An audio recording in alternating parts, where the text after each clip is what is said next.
The problem started small, like most problems that end up changing the world. A communications satellite, 7 years into its planned 10-year mission, suffered what engineers later described as a catastrophic attitude control failure. In plain terms, it stopped knowing which way it was pointing. It began to tumble, slowly at first, then faster, spinning through its orbit like a bottle tossed from a moving car. The solar panels, no longer aligned with the sun, stopped generating power. The batteries drained. The satellite went dark, but it didn't stop moving. 3 weeks later, a weather observation platform in a slightly higher orbit reported anomalous readings. Its radar picked up debris, small pieces moving fast, scattered across an arc that shouldn't have had anything in it. The engineers ran the calculations backward and realized what had happened. The tumbling satellite had collided with something, probably a piece of old rocket casing that nobody had been tracking carefully enough, and the impact had created a cloud of fragments. Each fragment became a new projectile moving at orbital velocity, capable of destroying anything it touched. The thing about orbital debris is that it doesn't fall away. It stays up there, circling, waiting, and if enough of it accumulates in the right orbits, it begins to collide with other objects, creating more debris, which creates more collisions, in an exponential chain that can render entire orbital altitudes unusable for generations. Scientists had been warning about this possibility for years, calling it the Kessler syndrome, after the researcher who first described it in detail. But warnings are easy to ignore when the sky seems infinite and empty, except now it wasn't just a warning. 2 more satellites were damaged in the following month. One was a navigation platform that served commercial shipping across the Pacific. The other was part of a military reconnaissance constellation, and its loss made several defense ministries extremely nervous. Insurance premiums for space launches tripled. 3 countries postponed their planned satellite deployments, and in conference rooms across a dozen capitals, people who had never spent much time thinking about orbital mechanics suddenly became very interested in the math of debris propagation. The international community, when sufficiently frightened, can move with surprising speed. Within 18 months, negotiators had drafted what became known as the Silent Sky Treaty. It was not a ban on space launches, such a thing would have been politically impossible, but it was something almost as restrictive. It established strict annual quotas for each signatory nation, capping the total number of objects that could be placed in orbit. It created categories of prohibited payloads, anything that couldn't demonstrate a functional deorbiting mechanism, anything that posed a collision risk above a certain threshold, anything that couldn't be tracked and identified in real time. It required transparency, mandatory inspections, and an enforcement regime backed by economic sanctions severe enough to make violations genuinely painful. The genius of the treaty, if you could call it that, was psychological rather than technical. It reframed space not as an open frontier but as a shared, fragile resource. Something more like an ocean fishery or an international airspace than an infinite void. You could use it, but you had to prove you wouldn't damage it for everyone else. And proving that took time, money, and political capital. Suddenly, the calculation changed. Launching a satellite wasn't just a question of whether you could build it and afford the rocket. It was a question of whether you could justify taking up one of your nation's limited slots, whether the benefit was worth the scrutiny, whether the international community would accept your risk assessment. Pride shifted. It became more prestigious to demonstrate that you didn't need orbit than to demonstrate that you could fill it. Nations competed to show how much they could accomplish on the ground, how sophisticated their terrestrial networks could become, how little they depended on the sky. Space became a luxury, a privilege, a tool reserved for missions that genuinely couldn't be accomplished any other way. The sky stayed quiet, not because humanity lost interest, but because restraint became the new currency of competence, and so the world adapted. Not overnight and not without friction, but steadily, the way water finds a path around an obstruction. The systems that might have relied on satellites developed differently, or didn't develop at all, and the shape of modern life bent around that absence like a tree growing around a stone. Communication was the first and most obvious challenge. In our timeline, satellites became the default method for bridging distances that terrestrial infrastructure couldn't easily reach, across oceans, over mountain ranges, into remote regions where laying cable was prohibitively expensive. But in a world where orbital slots were scarce and jealously guarded, that shortcut closed. Engineers and planners had to think horizontally instead of vertically. The undersea cable networks that had been growing slowly since the mid-19th century suddenly became strategic infrastructure of the highest importance. Nations invested heavily in redundant cable routes, in hardened landing stations, in the vessels and crews needed to repair breaks quickly. The cables themselves became more sophisticated. Fiber optic technology arrived on schedule, driven by the same physics and the same commercial incentives, but the network stayed more centralized, more vulnerable to choke points. If you wanted to make a phone call from New York to Tokyo, your signal traveled through cables that touched at maybe a dozen points along the way, each one a potential site of failure or surveillance or political leverage. Regional communication networks became denser and more robust. Microwave relay towers sprouted on hilltops and rooftops, creating line-of-sight networks that could carry telephone and data signals across hundreds of miles without needing a cable. Shortwave radio, which might have faded into obsolescence, remained a vital tool for reaching remote areas. Television and radio broadcasting stayed more fragmented, more local, because distributing a signal globally without satellites meant either building relay infrastructure everywhere or accepting that your audience would be regional. The idea of a truly global media event, something watched live by 1 billion people simultaneously, remained rare, technically difficult, and expensive. This changed the texture of information. News travelled, but more slowly. A crisis in one part of the world might not be widely known in another for hours or even days, depending on how quickly journalists could get word back to a place with international cable access. This didn't make people ignorant, but it did make them more patient, more accustomed to delayed updates, less expectant of instant global awareness. The rhythm of news was different, less frantic, more deliberate, with more space for context and less pressure to react in real time. International phone calls remained expensive longer than they might have otherwise. The cost of maintaining and expanding the cable networks, combined with the lack of satellite alternatives, meant that pricing stayed high enough to make people think twice before calling across an ocean. This wasn't crippling. Businesses still globalized, families still stayed in touch, but it added friction. You planned your calls, you wrote letters more often, you accepted that some kinds of communication would be asynchronous, mediated by time zones and infrastructure limitations. Navigation changed even more fundamentally. In our world, the global positioning system and its equivalents became so ubiquitous that we stopped thinking about wayfinding as a skill. Your phone knows where you are, always, to within a few meters anywhere on the planet. But GPS depends on a constellation of satellites broadcasting precise timing signals, and maintaining that constellation requires exactly the kind of continuous orbital presence that the Silent Sky Treaty made impractical. So instead, the world kept navigating the old ways, but refined them. Air travel, which had been growing rapidly since the 1950s, continued to expand, but it relied more heavily on ground-based systems. Radio beacons remained the backbone of aviation navigation well into the era when GPS would have replaced them. Pilots flew from beacon to beacon, following established airways, monitored by ground-based radar that tracked their progress. This worked well enough. Commercial aviation was still safe, still efficient, but it required more infrastructure, more coordination, more human attention. Air traffic control remained more labor-intensive. Flight paths were more constrained. The system had less flexibility to route around weather or congestion because the ground-based navigation network had fixed geometry that couldn't easily adapt. Over the oceans, where radar couldn't reach, and radio beacons were spaced hundreds of miles apart, pilots relied on inertial navigation systems, sophisticated gyroscopes and accelerometers that tracked every acceleration and turn to calculate position. These systems were accurate enough for safe flight, but they drifted over time, accumulating small errors that had to be corrected at the next landfall. This meant oceanic flights followed more predictable routes, with less ability to optimize in real time for winds or fuel efficiency. Shipping faced similar constraints.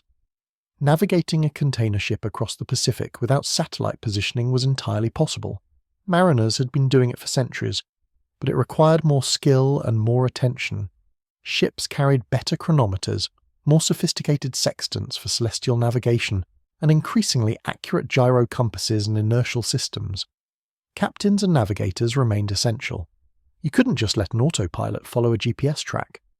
Ports invested in radio navigation aids, in harbour pilots, in detailed charts and tide tables. The maritime world stayed more traditional, more dependent on human expertise, and that expertise carried prestige and commanded higher wages. On land, the absence of satellite navigation meant that logistics and transportation remained more manual.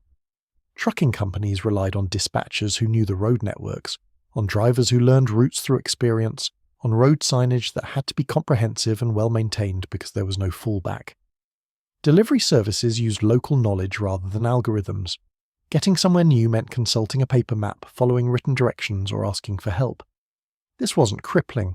People still travelled, commerce still flowed, but it was slower, more prone to error, more dependent on local knowledge. Cities evolved differently too. Without the expectation that anyone could navigate anywhere with turn-by-turn guidance, urban planning placed more emphasis on legibility. Street grids stayed more regular. Landmarks mattered more. Signage became a more serious design concern. There was an aesthetic consequence. Cities that were easier to navigate without digital assistance tended to be cities with clearer organisation, stronger visual hierarchies, more attention to how a place revealed itself to a stranger on foot or in a car. The shift in Earth observation might have been less visible to ordinary people, but it was just as profound. Weather forecasting, climate monitoring, disaster response, agricultural planning, all of these had come to depend, in our timeline, on a constant stream of satellite imagery and data. But in a world where orbital assets were scarce, that stream slowed to a trickle. Weather forecasting continued, but it progressed more gradually. Meteorologists relied on the same tools they'd been refining for decades.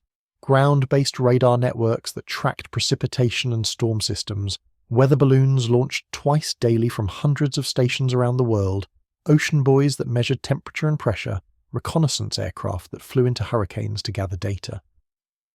These methods worked. They'd been working for generations, but they were slower, more labour-intensive, and less comprehensive. The biggest limitation was coverage. Satellites can see everything continuously, including vast stretches of ocean where storms form far from any human observer. Without that orbital perspective, forecasters had to extrapolate more, depend more on models, accept more uncertainty. A hurricane brewing in the mid-Atlantic might not be detected until it was much closer to land. A storm system moving across the Pacific might arrive with less warning. The forecasts were still useful, people still prepared for severe weather, still evacuated when necessary, but the lead times were shorter, the uncertainties larger, and the surprises more frequent. Climate science developed more slowly. Understanding long-term changes in Earth's atmosphere, oceans and ice sheets requires global data collected consistently over decades. Ground stations and ocean buoys could provide some of this, and high-altitude aircraft could fill in gaps, but the synoptic view, the ability to see the whole planet at once to track ice melt, deforestation, ocean temperature, atmospheric composition, was harder to achieve. Climate research continued, driven by the same physics and the same scientific curiosity, but it worked with less data, more uncertainty, and more political vulnerability. When the evidence was harder to gather, it was also easier to dispute. Disaster response became more regional. In our world, satellite imagery allows relief agencies to assess damage quickly after an earthquake, flood, or fire, to identify where help is needed most urgently, to coordinate resources across vast distances. Without that capability, the response was slower and more dependent on local infrastructure. When a disaster struck, the first reports came from people on the ground. Government officials, journalists, ham radio operators, and relief efforts were organised based on those reports rather than comprehensive overhead imagery. This didn't mean disasters went unaddressed, but it did mean the response was less precise, more prone to gaps, more dependent on local capacity. Agriculture adjusted as well. Farmers still adopted new techniques, still increased yields, still fed a growing global population, but they did it with less information. Crop monitoring relied more on ground surveys, on extension agents visiting fields, on farmers' own observations. Precision agriculture, the practice of optimizing inputs field by field, plant by plant based on detailed spatial data, arrived later and developed more slowly. Farming remained more of an art, less of a science, more dependent on experience and intuition. These changes rippled through the economy in ways that were subtle but cumulative. Globalization still happened. The fundamental economic incentives toward trade, specialization, and efficiency were unchanged, but it happened more slowly and with more friction. Coordinating a supply chain that stretched across multiple continents was harder when communication was more expensive, when tracking shipments required manual updates rather than constant satellite telemetry, when responding to disruptions took hours instead of minutes. Manufacturing still dispersed globally, chasing lower costs and better access to markets, but the dispersion was less extreme. Some industries that might have become fully global stayed more regional because the coordination costs were too high. Just-in-time inventory systems, which depend on precise tracking and timing, were less common. Companies kept larger buffers, more warehouses, more redundancy. This made supply chains more resilient in some ways, less vulnerable to single points of failure, but also less efficient, more expensive, slower to adapt. Financial markets still integrated globally, but they did so with more latency. In our world, traders in New York can react instantly to news from Tokyo because information travels at the speed of light through fiber optic cables and satellite links. In this world, the cables were still fast, but there were more bottlenecks, more points, where signals had to be routed through congested nodes, more opportunities for delay. High-frequency trading, which depends on microsecond advantages, was less viable. Markets moved a bit more slowly, with slightly more time for human judgment, slightly less domination by algorithms. Economic power tilted toward nations that invested heavily in terrestrial infrastructure. Countries with extensive, well-maintained road and rail networks, with robust port facilities, with dense telecommunications grids, found themselves at an advantage. The United States, with its transcontinental rail system and highway network, remained a dominant economic power. Europe, densely populated and well-connected, adapted easily. Japan, despite being an island nation, invested heavily in undersea cables and domestic infrastructure, maintaining its role as a technological and economic leader. Developing nations faced a harder path. Without the option of leapfrogging terrestrial infrastructure by going straight to satellite communication, they had to build the cables, the towers, the roads, which took time and capital. The strategic landscape shifted in equally significant ways. In our timeline, military power became increasingly dependent on space-based assets. Reconnaissance satellites that watched adversaries continuously, GPS that guided precision weapons, communication satellites that allowed forces to coordinate across continents. But in a world where the Silent Sky Treaty limited orbital deployments, militaries had to plan differently. Surveillance became more difficult and more expensive. Without satellites, intelligence agencies relied on a mix of older and newer methods. Reconnaissance aircraft that could fly high and far but required bases, maintenance, and crews. Listening posts on borders that could intercept radio and radar signals. Human intelligence networks that took years to develop. Naval patrols that monitored shipping lanes, and increasingly sophisticated ground-based radar systems. These methods worked, but they were slower, riskier, and provided less coverage. There were blind spots, regions that were simply too remote, too well defended, or too politically sensitive to monitor continuously. This uncertainty changed the calculus of deterrence. In our world, major powers assume they're being watched constantly, that any significant military movement will be detected almost immediately. This transparency, paradoxically, can reduce the risk of war. It's harder to launch a surprise attack when satellites see everything. But in a world with fewer eyes in the sky, there was more room for doubt, more possibility of miscalculation. Military planners had to prepare for the possibility that an adversary might be able to move forces undetected, at least for a time. This made everyone more cautious in some ways, more paranoid in others. Weapon systems adapted. Precision-guided munitions, which in our timeline depend heavily on GPS, developed differently. Some relied on inertial guidance, accurate enough over short ranges but less effective for long-range strikes. Others used terrain-matching systems, comparing radar imagery to stored maps, which worked well in some environments but poorly in others. Cruise missiles became less ubiquitous, less precise. Air forces invested more in piloted aircraft, accepting the higher risk to crews in exchange for the flexibility of human judgment. Naval warfare remained more traditional, with less ability to coordinate strikes across vast distances, more dependence on line-of-sight communication and radio discipline. Communication in combat became more challenging. Without satellite links, military forces relied on radio networks that were vulnerable to jamming, eavesdropping, and the simple limits of radio propagation. Over-the-horizon communication required powerful transmitters, relay stations, or aircraft flying high enough to act as airborne relays. This made command and control more centralized. Field commanders had less ability to consult with higher headquarters in real time, but it also forced more delegation, more trust in subordinates, more emphasis on training and initiative. Special operations, espionage, and covert action became relatively more important. If you couldn't see everything from orbit, you needed people on the ground. Intelligence agencies invested more in human networks, in the tradecraft of espionage, in small teams that could infiltrate and observe. This was slower, riskier, and more morally ambiguous, but it was also harder to counter. A satellite can be tracked, its orbit predicted, its coverage windows mapped. A well-trained spy is much harder to detect. Conflicts, when they occurred, were more local in their information flow.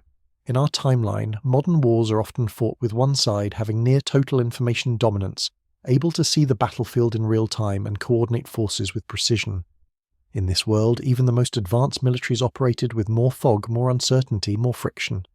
Battles were messier, more chaotic, more dependent on the initiative of small unit leaders who couldn't always call for precise air support or know exactly where friendly and enemy forces were positioned. This didn't make wars less deadly, but it did make them different, more fluid, less predictable, harder to control from a distant headquarters. The cultural meaning of space changed perhaps more than anything else. In our timeline, orbit became a routine part of modern life, almost invisible in its ubiquity. Satellites are just there, humming above us, enabling so much of what we take for granted. But in a world where orbital access was restricted, space remained exotic, special, rare. Fewer people built careers around space. The aerospace industry still existed, there were still launches, still missions, but it was smaller, more selective, more like polar exploration in the early 20th century than like the bustling space economy of our world. Engineers and scientists who might have worked on satellite systems instead focused on terrestrial challenges. Better radar, more efficient fiber optics, advanced navigation systems that didn't require orbit.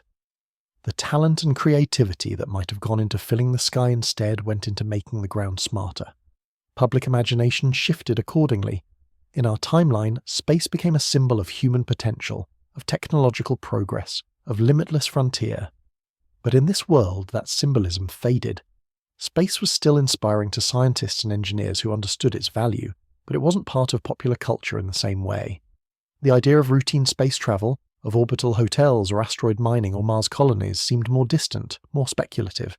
Instead, popular imagination turned toward other frontiers, the deep ocean, where exploration continued to reveal strange life and unexplored terrain. Antarctica, where research stations pushed the limits of human endurance. The atmosphere itself, where high-altitude aviation and balloon research promised new discoveries without the political complications of orbit. Astronomy continued to flourish, perhaps even more so than in our timeline. Without the clutter of satellites, the sky stayed darker, clearer. Ground-based telescopes improved steadily, with better optics, adaptive systems that corrected for atmospheric distortion, and sensitive detectors that could capture ever fainter light. Large observatories in remote locations, mountaintops in Chile, deserts in Arizona, islands in Hawaii became centers of international scientific collaboration. Radio astronomy thrived, building enormous arrays that could peer deep into the cosmos without interference from satellite transmissions. The science of the universe progressed, but it progressed from the ground, looking up rather than from orbit, looking down or out. Education and ambition followed these shifts. Children growing up in this world were less likely to dream of becoming astronauts. There were too few opportunities, too much restriction. Instead, they dreamed of becoming deep-sea explorers, or engineers who designed the next generation of navigation systems, or telecommunications specialists who kept the global cable networks running. The heroes were different. Not the astronaut floating in zero gravity, but the submarine pilot descending into the Mariana Trench, or the cable ship crew repairing a break in the middle of a storm, or the radar technician whose careful work helped aircraft navigate safely through crowded skies. Science fiction evolved differently too. Stories still explored the possibilities of space, but with more emphasis on the challenges, the restrictions, the politics of access. The optimistic space operas of our timeline, where humanity spreads casually across the solar system, were rarer. Instead, The genre explored other futures, post-apocalyptic Earths, virtual realities, genetically engineered posthumans, alternate histories where different choices led to different worlds. The literature was no less imaginative, but it turned inward and sideways rather than upward. Daily life, for most people, felt the absence of satellites in ways they might not have been able to articulate. There was no GPS in their pockets, guiding them turn by turn through unfamiliar streets. There was no real-time traffic data suggesting alternate routes.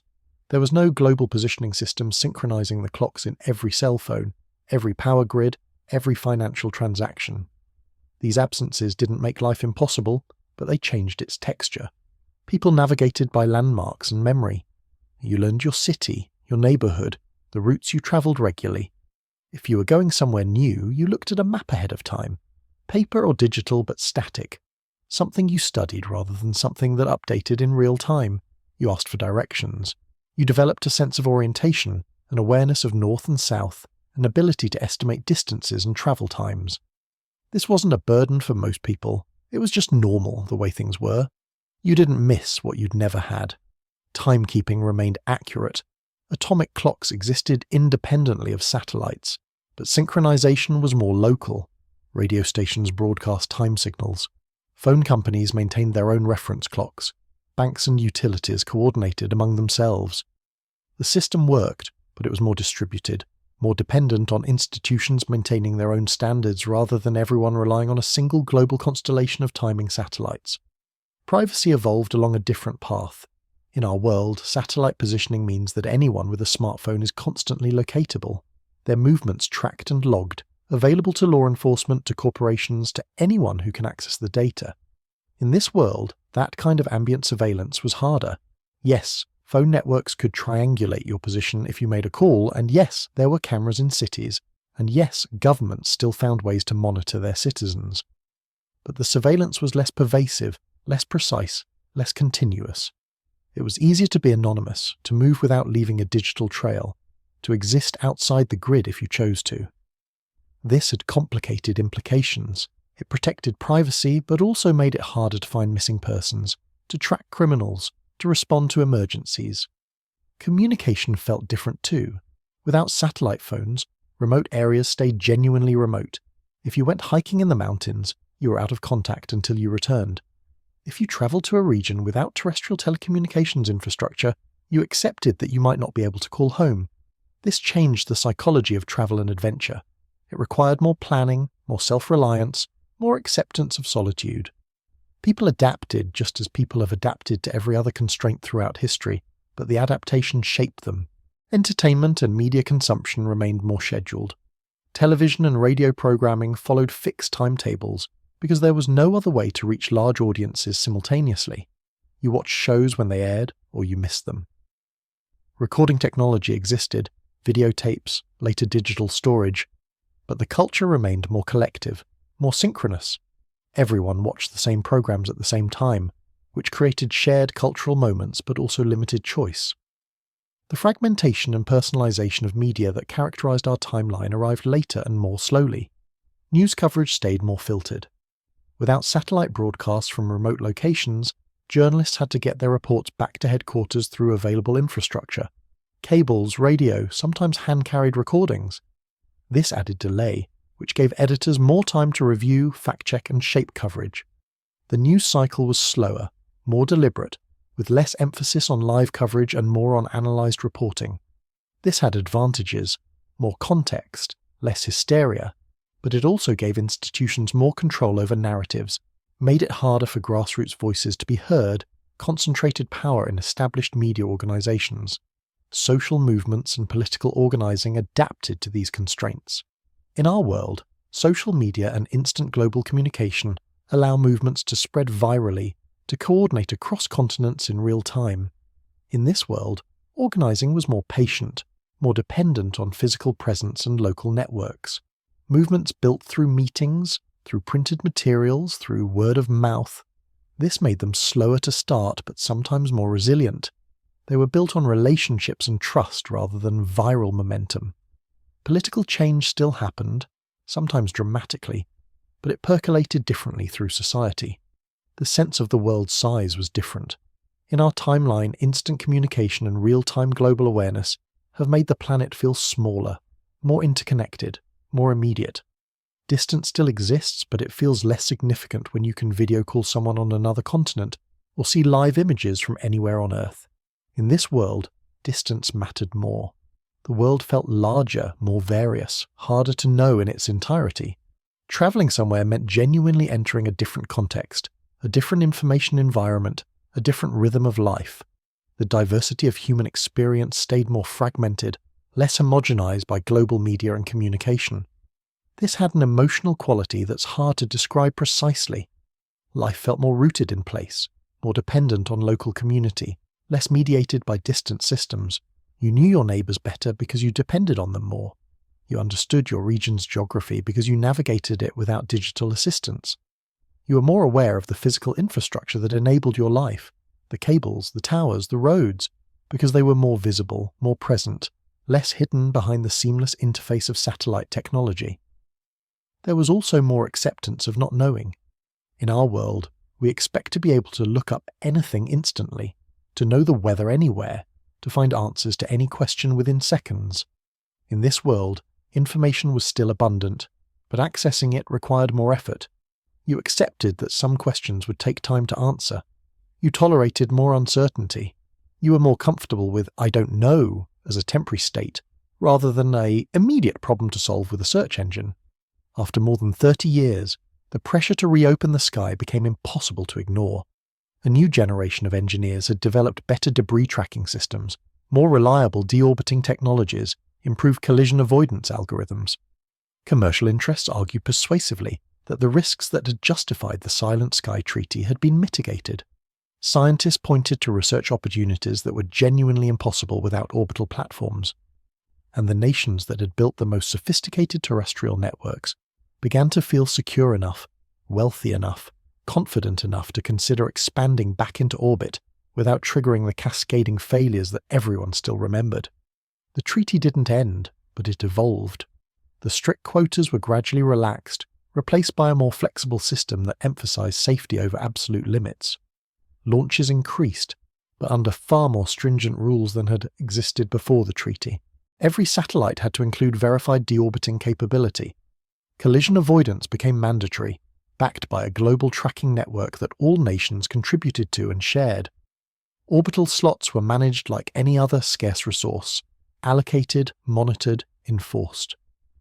The culture of orbital caution that had developed during the treaty years persisted, shaping how the new space age unfolded. The return of satellites didn't immediately transform daily life, because society had adapted so thoroughly to their absence. The terrestrial infrastructure that had been built to compensate, the cables, the towers, the navigation systems, the networks, didn't suddenly become obsolete. Instead, satellites supplemented these systems rather than replacing them. Navigation services that combined ground-based beacons with a limited satellite constellation offered better coverage than either alone. Communication networks that mixed fiber optic cables with satellite links became more resilient, more flexible. Weather forecasting improved as orbital observations filled gaps that ground stations couldn't easily reach, but the forecast model still relied heavily on ground data, aircraft reconnaissance, and ocean buoys. What returned wasn't the casual, unregulated orbital environment that might have developed without the treaty, but something more deliberate, more carefully managed. Companies that wanted to launch satellite constellations had to demonstrate not just technical competence, but long-term responsibility. The regulatory framework treated orbit as a commons, something that could be used but had to be preserved for future generations. This made space more expensive, more exclusive, but it also made it safer, more sustainable. The generation that came of age during the reopening found itself navigating between two paradigms. They had grown up in a world without orbital infrastructure, learning to navigate by maps and landmarks, accepting the limitations of terrestrial communication, comfortable with a certain amount of friction and delay in how information moved. But they were also the first generation to experience the expansion of satellite services, to see the possibilities that orbit offered. They adopted the new technologies pragmatically, appreciating the conveniences but not depending on them completely, maintaining the skills and habits they'd learned growing up. This created a different relationship with technology, less automatic, less totalizing. When navigation systems offered turn-by-turn directions, people used them, but they also kept studying the map, maintaining their sense of orientation, ready to navigate without assistance if the system failed. When satellite communication made remote areas more accessible, people appreciated the safety it provided, but they also remembered that self-reliance and preparation were still necessary. The technology became a tool rather than an assumption, something to use wisely rather than something to depend on completely. Cities and regions that had invested heavily in terrestrial infrastructure during the treaty years found themselves at an advantage. They already had robust systems in place, comprehensive navigation aids, dense communication networks, sophisticated logistics coordination. Adding limited satellite services to these systems made them extraordinarily capable, more resilient than cities that had built around the assumption of constant orbital support. This created a new pattern of development.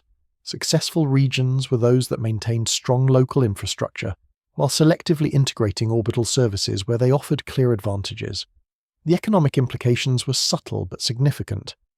Globalization, which had proceeded more slowly during the treaty years, accelerated somewhat as satellite communication reduced coordination costs.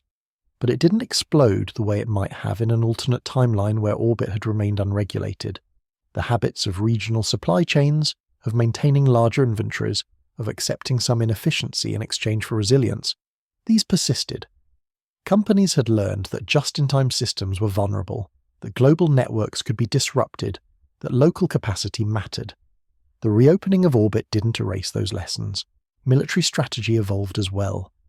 The return of satellite reconnaissance reduced some uncertainties, but the culture of caution that had developed during the treaty years persisted.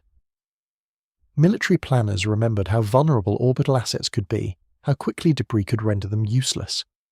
Space-based systems were used selectively for missions that genuinely required them, but militaries maintained robust terrestrial alternatives. The result was more balanced forces, less dependent on any single technology, more adaptable to disruption. Science benefited enormously from the reopening. Orbital telescopes that could observe wavelengths blocked by the atmosphere were launched after decades of planning and international negotiation. Earth observation satellites improved climate monitoring, agricultural planning, and disaster response in ways that ground systems simply couldn't match.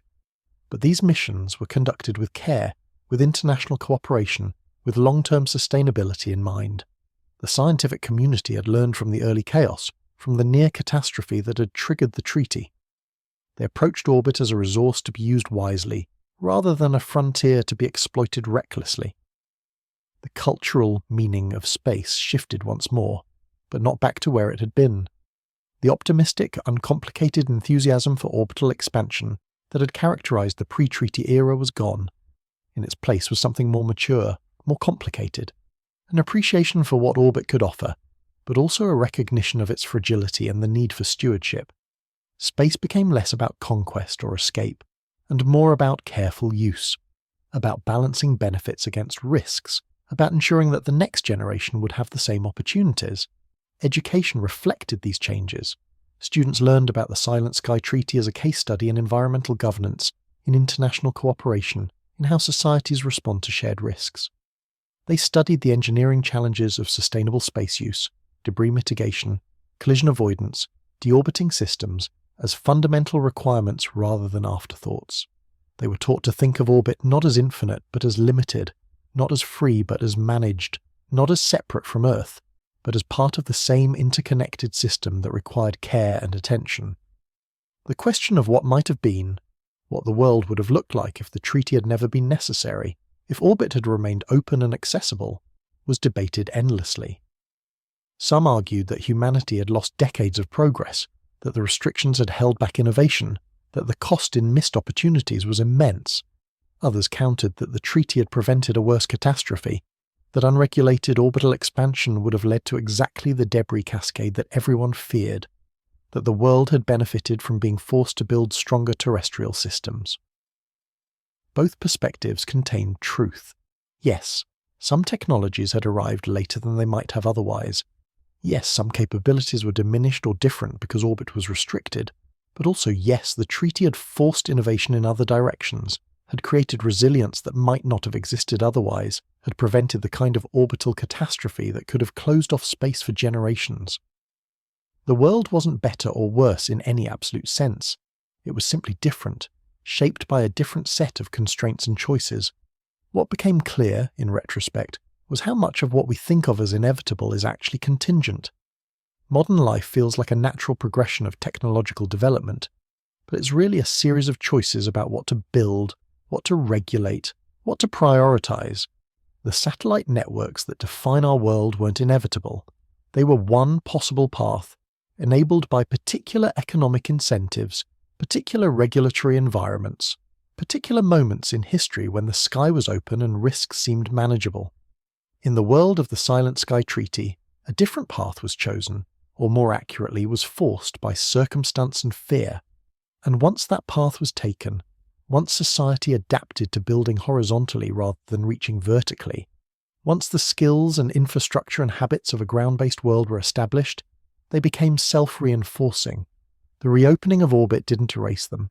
Instead, it added a new layer to what already existed, creating something hybrid, a world that could use orbit when necessary but didn't depend on it completely, that maintained robust alternatives, that treated space as a managed resource rather than an open frontier. Standing outside on a clear night, looking up at the sky, you could see the change. There were satellites up there now, moving like slow stars against the fixed constellations, just as there had been before the treaty. But there were fewer of them, more carefully placed, more deliberately managed. The sky wasn't silent anymore, but it wasn't crowded either. It was something in between, occupied but not cluttered, used but not overwhelmed, a resource under stewardship rather than exploitation. And down here on the ground, life continued in patterns shaped by those decades when orbit was closed. People still navigated by maps and landmarks, even when digital guidance was available. Cities still invested in legible design and comprehensive signage. Communication networks still maintained redundant cable routes and terrestrial backups. The habits of self-reliance, of preparation, of not assuming that distant systems would always be there to help, those persisted. The world had learned to connect in slower, sturdier ways, and even when faster options became available again, the slower ways didn't disappear. They remained as foundations, as alternatives, as reminders that human ingenuity could solve problems through many different approaches, that technology was not one inevitable path but many possible paths, and that sometimes the most important choice was not what to build, but what to build carefully, slowly, with attention to consequences that might not be visible until years or generations later. The Silent Sky Treaty had been born from fear of debris, of collision, of losing access to orbit entirely. But it matured into something more thoughtful, a framework for balancing use with preservation, ambition with caution, progress with sustainability. And in doing so, it revealed something fundamental about how societies make choices about their future. That sometimes restraint is not weakness but wisdom. That sometimes the most important frontier is not what's above but what's beneath. And that sometimes the measure of advancement is not how much you can do, but how carefully you choose what to do.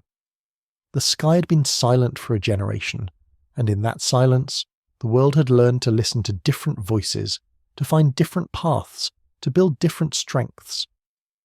When the sky opened again, those lessons remained, shaping a future that was neither the past nor the alternate timeline that might have been, but something new, a world that had learned to live without orbit and then welcomed it back, not as a necessity, but as a carefully chosen gift. The next story is about to begin. Please relax and enjoy. The telephone exchange in downtown Minneapolis hummed with its familiar mechanical symphony on a Thursday morning in 1987. Rows of operators sat before switchboards that stretched across an entire floor, their hands moving in practiced rhythm as they connected calls across the city and beyond. The equipment filled 3 rooms, vacuum tubes glowing amber in steel racks that required constant maintenance and generated enough heat to warm the building through winter. When someone in Minneapolis needed to reach someone in Seattle, the signal travelled through a chain of exchanges, each one staffed, each one dependent on protocols refined over decades. The system worked because people made it work, and it worked reliably enough that no one thought much about alternatives. This was the world that Silicon built slowly, The semiconductor revolution that had once seemed imminent in the 1950s and 60s had instead become a grinding technical challenge, a material science problem that refused to yield to simple solutions. The precision required to etch circuits at scale, the purity needed in the silicon itself, the manufacturing environments that could maintain tolerances measured in millionths of an inch. All of it proved harder than the early optimists had imagined. Labs could build small batches of integrated circuits, and governments could fund specialized computers for defense and research. But the exponential cheapening that would have put microchips into everything never arrived on schedule. Instead, it arrived in pieces, in fits and starts, always promising to be just a few years away. So the world adapted by investing deeper into what already worked.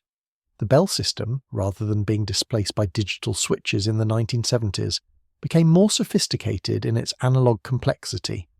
Crossbar switches grew more refined, with mechanical selectors that could handle thousands of simultaneous connections. The engineering was beautiful in its own way, a kind of industrial ballet where physical components moved with split-second precision. Engineers who might have designed microprocessors in another timeline instead became masters of relay logic and stepping switches. Universities trained specialists in vacuum tube design, in the arcane mathematics of signal propagation through copper wire, in the art of maintaining mechanical systems that could run for decades if properly tended. The infrastructure grew denser, more robust, more interconnected, just not smaller, not cooler, not cheaper at the exponential rate that would have changed everything. Cities in 1987 looked modern in most ways. Buildings rose tall, cars filled highways, jets crossed continents. But the texture of daily life retained a mechanical quality that would have faded earlier in another timeline. Banks employed armies of clerks to process checks and maintain ledgers, with early mainframe computers handling only the most repetitive calculations. A single computer installation might serve an entire bank's regional operations, its processing time carefully rationed among departments. The machines themselves occupied climate-controlled rooms, tended by specialists in white coats who loaded programs from magnetic tape and submitted job queues that might not complete until the next morning. Computing happened, but it happened at a remove, mediated by professionals who translated human needs into punch cards and returned results on green-striped paper. The long-haul trucking industry ran on a combination of radio dispatch, printed route schedules, and the accumulated knowledge of drivers and depot managers. A shipment from Los Angeles to Chicago required coordination among dozens of people, dispatchers updating status boards with grease pencils, warehousemen checking manifests against physical cargo, drivers calling in from truck stops to report progress and receive new instructions. The system moved millions of tons across the continent efficiently enough to support a consumer economy, but it moved with human friction at every node. When a truck broke down or a blizzard closed a pass, the information propagated through telephone calls and radio checks, and solutions emerged from conversations between people who understood the network's rhythms. Software would have optimized these routes, compressed the communication loops, reduced the workforce. Without it, the industry employed more people and moved a bit slower, building redundancy through human judgment rather than algorithmic precision. Television in 1987 still meant gathering around the set at particular times to watch scheduled programs. 3 major networks dominated the landscape, joined by a handful of independents and the slowly growing public broadcasting system. Cable television existed in cities, offering perhaps 20 or 30 channels, but most of them showed the same recycled content on different schedules. The idea of video on demand remained purely theoretical, discussed in technical journals as something that might arrive when storage and transmission became cheap enough. In practice, people planned their evenings around broadcasts, and missed episodes simply vanished, unless you'd thought to set up a VCR, which itself was an expensive luxury that required careful attention to timer settings and tape management. The cultural effect was a kind of shared tempo. Millions of people watching the same thing at the same time, discussing it the next day at work or school, creating a common reference frame that would fragment later but remained intact for now. Music travelled on vinyl records, cassette tapes, and increasingly on compact discs, which represented one of the few consumer applications of advanced semiconductor technology that had made it to market, albeit at high cost. A CD player in 1987 cost what a good television cost, a device for people with money to spend on fidelity. For most people, Music meant radio stations curated by humans, record stores organised by genre, and the physical act of selecting something to listen to. Building a music collection took years and money. You bought albums based on a single you'd heard, on a friend's recommendation, on cover art and liner notes. The music itself came from studios, pressed in factories, distributed through wholesalers, and sold in stores staffed by people who knew their inventory. The whole supply chain remained visible and tactile in a way that would dissolve once distribution became a matter of copying files. International communication retained a sense of weight and occasion. Calling overseas required booking a call through an operator, waiting for a connection to be established through undersea cables and landlines, and speaking over a delay that reminded you of the distance. The call cost dollars per minute, so conversations stayed focused and brief. Letters remained the primary way to maintain relationships across oceans, and they travelled at the speed of ships and planes, arriving in batches that created their own rhythm of waiting and response. Businesses with international operations maintained telex networks, sending typed messages through dedicated lines, each transmission recorded on paper tape that could be verified and archived. The world was connected, but the connections required effort and intention, and they left traces in physical records rather than vanishing into server logs. Weather forecasting had improved dramatically since mid-century, but it improved through denser networks of ground stations, radar installations, and weather balloons, rather than through satellite constellations and numerical models running on supercomputers. The National Weather Service employed thousands of observers who recorded conditions by hand and transmitted them through teleprinter networks. Forecasters studied pressure maps drawn by technicians, consulted printed tables of historical patterns, and made predictions based on experience and analog models. The forecasts were good enough to save lives during severe weather, good enough to help farmers and airlines plan, but they remained uncertain beyond 3 days and often missed small-scale events.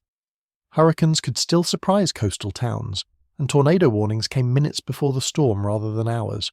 Space remained expensive and difficult in ways that constrained ambition.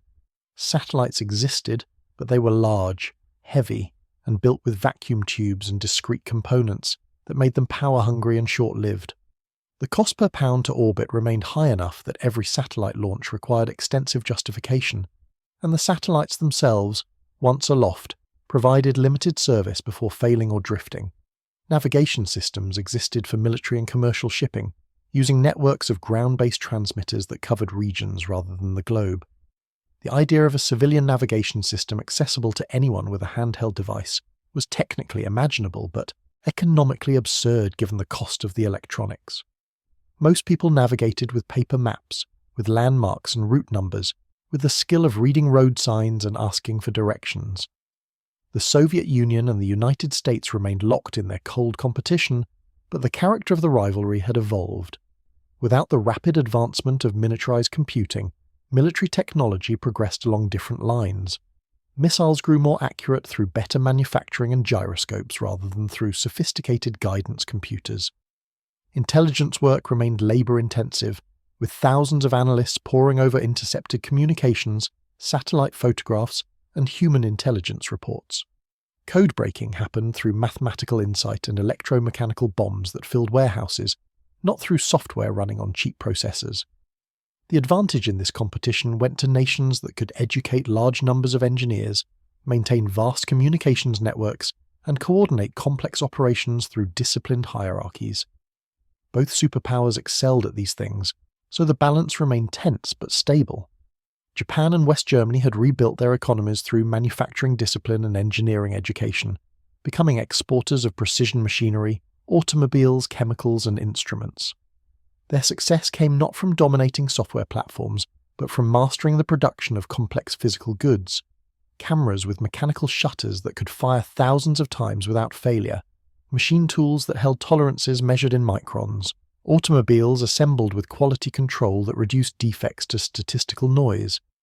These were economies built on the refinement of mechanical and analog technologies, on workforces trained to maintain and improve systems that required human attention. When electronic components were needed, they built them slowly and carefully, treating each chip as a crafted component rather than a commodity. In smaller ways, daily life retained a texture that would seem strange to someone from a fully digitized timeline. Grocery stores used mechanical cash registers that required cashiers to enter prices by hand, reading tags and remembering codes, calculating change mentally or with quick arithmetic. Shopping meant walking through aisles, selecting items based on what was physically present, and waiting in lines staffed by people. Inventory management happened through periodic counts and manual reordering based on experience and seasonal patterns. The system worked, but it required more workers and tolerated more error, more waste, more inefficiency than optimized algorithms would later permit. Classrooms in 1987 looked much as they had in 1967. Chalkboards, overhead projectors, textbooks shared among students who wrote their names on the inside cover. Teachers lectured and assigned readings from anthologies that stayed in print for years. Research meant going to libraries, consulting card catalogues, requesting books through interlibrary loan systems that shipped physical volumes between institutions. Students learned to take notes, to remember what they'd read, to develop internal databases of knowledge because external databases remained institutional resources accessible only through librarians and specialists. Education happened at the speed of reading and conversation, and learning to find information was as important as learning the information itself. Medicine advanced through clinical trials, improved surgical techniques and pharmaceutical development, but diagnostic technology remained limited by the cost of imaging and analysis equipment. X-rays were common, but CT scanners were rare and expensive, found only in major hospitals. Each scan required expert interpretation by radiologists who had trained for years to recognize patterns in grayscale images. Electrocardiograms traced signals on paper strips, and doctors read them by eye, comparing waveforms to remembered examples. Laboratory tests happened in centralized facilities, where technicians ran samples through chemical assays and optical instruments, recording results on forms that were mailed to physicians. The practice of medicine retained more art, more reliance on physical examination and patient history, because technological shortcuts cost too much for routine use. Privacy in this world was protected less by law than by the practical difficulty of collecting and processing information at scale. Databases existed, but they were fragmented and isolated, maintained on systems that couldn't easily talk to each other. Sharing records between agencies or companies required physical transfer of tapes or printouts, agreements about format and meaning, and substantial effort. Surveillance happened through human observers, through cameras that recorded on film that had to be developed and reviewed, through telephone taps that produced reels of tape that someone had to listen to. The capacity for tracking people's movements and transactions remained limited by the cost of collection and storage, which created a practical zone of anonymity for most people most of the time. Money remained substantially physical. People cashed paychecks at banks, carried cash for daily purchases, wrote checks for larger transactions. Credit cards existed, but processing them required phone calls to authorization centers or mechanical imprinters that pressed card details onto carbon paper forms. The transaction created multiple physical copies that had to be reconciled later through batches of paper sent to processing centers. The system generated friction that discouraged casual spending and created float time between purchase and payment. Banking happened during banking hours, in buildings staffed by tellers who knew regular customers and could make judgments about unusual requests. The relationship between person and money remained more tangible, more local, more mediated by human interaction. Then, in the early 1990s, the breakthrough arrived. Materials science achieved the purity and precision that mass semiconductor manufacturing required. New fabrication techniques made it economically viable to etch millions of transistors onto silicon wafers with acceptable yields. The dam broke not gradually but in a flood, as decades of accumulated theoretical knowledge and pent-up demand met manufacturing capability. Within 5 years, the cost of computing power dropped by orders of magnitude. Devices that had required entire rooms shrank to fit on desks, then into briefcases, then into pockets. The transition felt sudden because the world had spent so long in plateau. Businesses that had built their operations around paper and phone calls found themselves racing to digitize before competitors did. Banks installed ATM networks and connected them through dedicated lines, letting customers access accounts outside of banking hours for the first time. Airlines moved from paper tickets to electronic reservations, compressing the booking process from days to minutes. Retailers installed point-of-sale systems that tracked inventory automatically and transmitted sales data to central offices overnight. The transformation happened building by building, industry by industry, as organizations rewired themselves around the suddenly cheap logic of microprocessors. For people who had grown up in the mechanical era, the change carried a mixture of liberation and disorientation. Suddenly, information that had required trips to libraries could be accessed from home computers connected by modems to online services. Navigation systems appeared in cars, rendering paper maps obsolete almost overnight.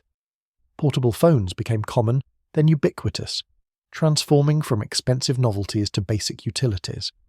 The rhythms of coordination changed as people could reach each other instantly instead of leaving messages and waiting for callbacks. The delay between question and answer compressed from days to seconds, which felt like magic at first and necessity soon after. The Internet, which had existed as a specialized network for researchers and government agencies, exploded into public consciousness. Unlike the gradual evolution it might have followed in another timeline, it arrived fully formed in technical terms but culturally raw. The first wave of users brought assumptions from a world of broadcast media, expecting authority and curation, and they collided with the architecture's inherent openness. Governments and corporations, which had controlled information flow through their ownership of transmission infrastructure, suddenly faced a network they couldn't easily manage. The early rules of online behavior emerged from conflict and experiment rather than from established norms, creating a culture that felt anarchic and creative, and sometimes chaotic. Entertainment distribution transformed within a decade. Physical media gave way to downloads and streaming, which meant that entire libraries of music and video could fit on devices small enough to carry anywhere. The economics of distribution collapsed towards zero, which destroyed the bottlenecks that had given record labels and studios their power. Artists could reach audiences directly, which democratized creation but also fragmented attention. The shared cultural moments that had defined broadcast television faded as everyone watched different things on their own schedules. Recommendation algorithms, crude at first but rapidly improving, began to curate personal entertainment streams, learning preferences and suggesting content in ways that felt helpful, and then subtly manipulating. Global supply chains reorganized around digital coordination. Container ships carried RFID tags that transmitted location and status constantly. Warehouses tracked inventory automatically, reordered supplies through algorithms that predicted demand, and routed shipments through optimized paths calculated in real time. Manufacturing became more dispersed as coordination costs fell, with components sourced from dozens of countries and assembled in factories that adjusted production based on order flow. The efficiency gains were enormous, but they came with brittleness. Systems optimized for just-in-time delivery had no slack, and disruptions propagated faster through tighter networks. Socially, the rapid digitization created generational divides sharper than the gradual transitions of the earlier timeline. People in their 20s adopted new technologies as native tools, building their social lives around messaging and online communities. People in their 50s had to learn systems that contradicted decades of habit, and many struggled or refused. The workplace became a site of friction, as younger workers expected instant communication and digital workflows while older managers maintained paper files and face-to-face meetings. Organizations that managed the transition well thrived. Those that couldn't failed. Privacy eroded quickly because the legal and cultural frameworks to protect it didn't exist yet. Companies gathered data about purchases, browsing, location and communication because they could, and because it was profitable, and most people didn't understand what they were giving away. The surveillance apparatus that had been impractical in the mechanical age became trivially easy with digital tools, and it grew in silence before anyone thought to regulate it. By the time activists and lawmakers began to push back, the infrastructure was entrenched and the business models depended on it. Education struggled with the disruption. Students who had grown up using digital tools expected constant access to information and became impatient with memorization and linear instruction. Teachers trained in the old methods had to reinvent pedagogy on the fly. The promise of personalized learning collided with the reality that screens were addictive and distracting. Schools debated whether to embrace devices or ban them, swinging between extremes as they tried to figure out what learning looked like when the internet was always present. By the mid-2000s, the world had caught up to and then surpassed the technological trajectory of the original timeline, compressed into a shorter span. The difference was the cultural memory of life before. Adults remembered when phones were attached to walls, when finding information required effort, when you had to arrange to meet people and then actually show up because there was no way to send a last-minute text. The contrast made the changes feel more dramatic, more like a rupture than an evolution. The sense of acceleration was real because it was recent. Looking back from the 2010s, it became clear that the delay had shaped not just what technology existed, but how societies related to it. Nations that had invested in mechanical infrastructure and analog systems found themselves with stranded assets that had to be abandoned or expensively retrofitted. Workers who had built careers around maintenance and operation of physical systems lost their relevance as software replaced their functions. Regions that had maintained their importance through geography found themselves bypassed as communication costs fell and location mattered less. The digital divide became not just about access to devices, but about the capacity to adapt institutional knowledge and cultural habits built over decades for a different kind of world. The political effects rippled outward. The centralization of digital platforms created new forms of power that didn't map onto the nation-state system that had evolved during the mechanical century. Social media companies headquartered in one country could shape political discourse in dozens of others. Cloud computing providers controlled infrastructure that governments depended on but couldn't fully regulate. The flow of information, which had once been constrained by the physics of paper and broadcasting, became a matter of algorithmic curation by private companies making decisions in private. Democratic systems built around assumptions of broadcast media struggled to adapt to environments where anyone could publish and where truth competed on equal terms with misinformation. Economically, the late arrival of cheap computing created boom and bust cycles compressed into shorter periods.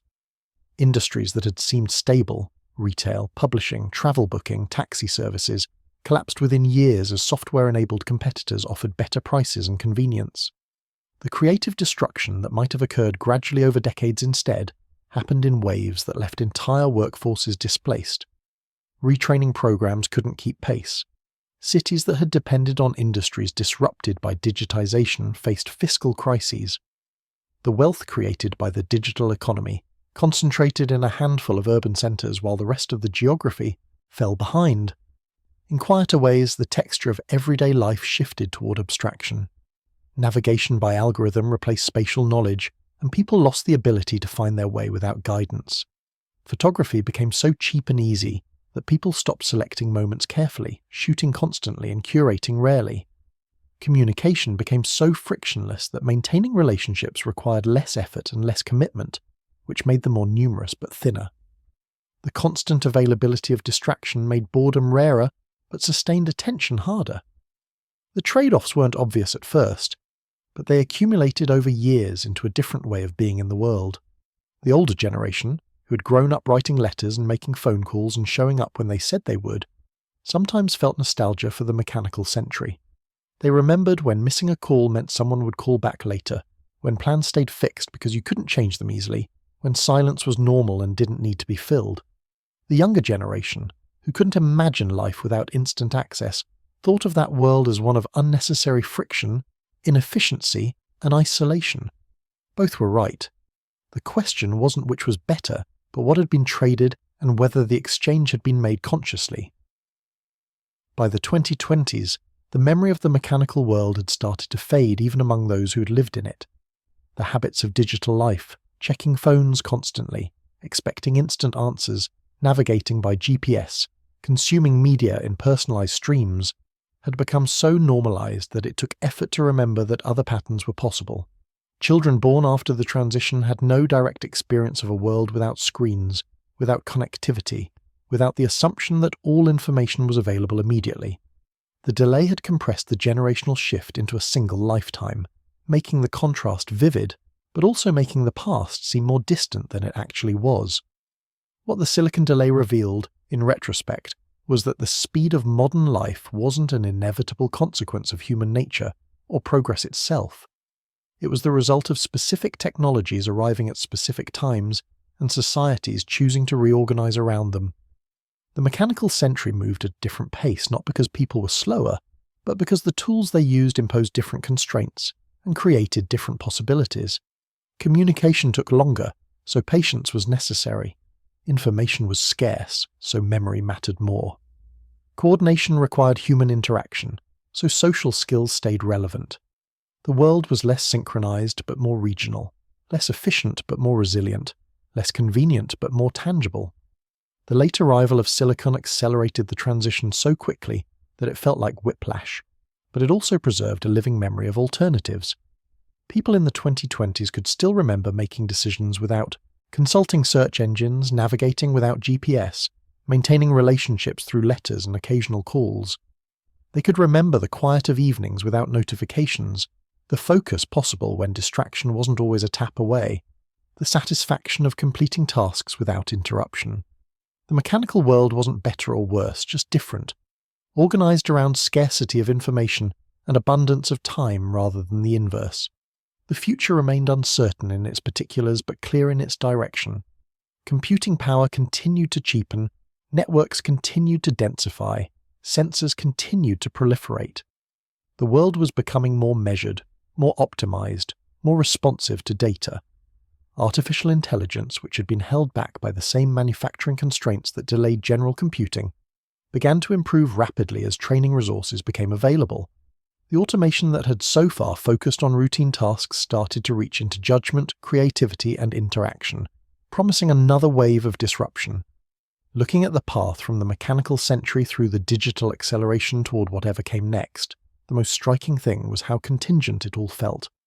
Small differences in material science had delayed silicon by decades, which had kept societies on analog rails longer, which had shaped institutions and cultures in ways that persisted even after the technology arrived. The tools changed what was possible, but the speed at which societies adopted them was a choice, even if it often didn't feel like one.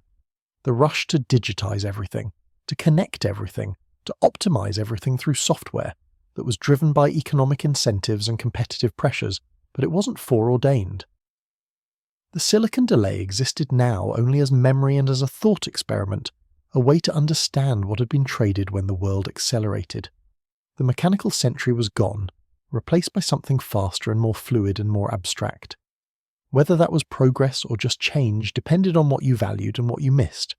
The telephone operators in Minneapolis had mostly retired by now, and the building where they worked had been converted to apartments. The switchboards were long gone, replaced by fiber optic cables and routing algorithms that managed millions of calls simultaneously with no human intervention. The connections were better in every measurable way, clearer, faster, cheaper, more reliable, but they happened invisibly, automatically, without anyone needing to understand or tend them. That was the essence of what had changed. The world had become more capable but less visible, more efficient but less comprehensible, more convenient but less tangible. The mechanical systems that people could see and touch and repair had given way to software they could only use or accept. The delay had postponed that transition, but it hadn't prevented it. Once the technology became available, the economic logic of replacing human work with automated systems proved overwhelming. The question left behind was whether the speed at which it happened mattered, and what might have been different if there had been more time to adapt, to think through the consequences, to make conscious choices about what to preserve and what to abandon. The world of 2025 moved at the speed of silicon, which meant it moved faster than human reflex, faster than conversation, faster than deliberation. Information circulated constantly, attention fragmented continuously, change accelerated relentlessly. It was a world optimized for efficiency and novelty, uncomfortable with stillness and ambiguity. The mechanical century, with its slower rhythms and longer delays, had permitted a different relationship to time. Not better necessarily, but different enough that its absence left a space. People sometimes felt that space as a kind of emptiness, a sense that something had been lost in the acceleration, but they couldn't quite name what it was or imagine getting it back. The silicon delay in the end was just a story about timing and consequences, about what happens when a revolution arrives late and then all at once. It suggested that the modern world's velocity wasn't inevitable but contingent, the result of choices made and not made, of technologies that arrived when they did and shaped everything that came after. It raised the question of whether speed itself was something that could be chosen or rejected, or whether the logic of competition and efficiency made acceleration mandatory once the tools existed. And it left hanging in the air the possibility that other delays, other slowdowns, other pauses might yet arrive, giving future generations their own experiences of living between worlds, remembering one rhythm while adapting to another. The telecommunications industry, which had seemed so stable and permanent in the mechanical century, underwent the most visible transformation. The regional bell companies that had maintained vast networks of copper wire and mechanical switches found themselves suddenly obsolete, their infrastructure bypassed by digital systems that could route calls more efficiently and cheaply. The transition happened so quickly that thousands of technicians who had spent decades mastering the repair and maintenance of electromechanical systems found their expertise worthless. Retraining programs were announced, but the reality was that a 50-year-old specialist in crossbar switch maintenance couldn't easily become a software engineer. Some adapted, learning new skills and accepting entry-level positions in fields they didn't fully understand. Others took early retirement, accepting buyouts that seemed generous, until they realized they were being paid to disappear. Still others simply left the industry, taking whatever work they could find, carrying with them a quiet bitterness about the suddenness of the change. The cities themselves began to change in visible ways. Office buildings that had housed typing pools and filing departments found themselves with excess space as databases replaced paper records and email replaced inter-office memos. The square footage required per worker dropped as physical storage became unnecessary, and companies either consolidated into smaller footprints or subleased floors they no longer needed. The real estate market adjusted slowly, creating temporary gluts of commercial space in some cities. Older buildings with high ceilings and good light, originally designed for clerical work, became attractive to creative industries and tech startups that valued the aesthetics of the mechanical era even as they filled the spaces with the tools of the digital age. Banking transformed from a relationship business conducted in person to a transactional service accessed through screens. The neighborhood branches that had once been staffed by tellers who knew their customers' names and histories became automated vestibules with ATMs and video terminals connecting to call centers elsewhere. The personal knowledge that had guided lending decisions, understanding that this borrower was reliable even if his paperwork was messy, or that this business was seasonal and needed flexible terms, got replaced by credit scoring algorithms that evaluated applications based on statistical patterns. The algorithms were more consistent and less biased in some ways, but they also eliminated the space for human judgment and local context. Someone who had fallen on hard times but had a plan to recover might have gotten help from a banker who knew them. The algorithm only saw the numbers and declined the application. Newspapers, which had survived as local institutions through the mechanical century, began their slow collapse.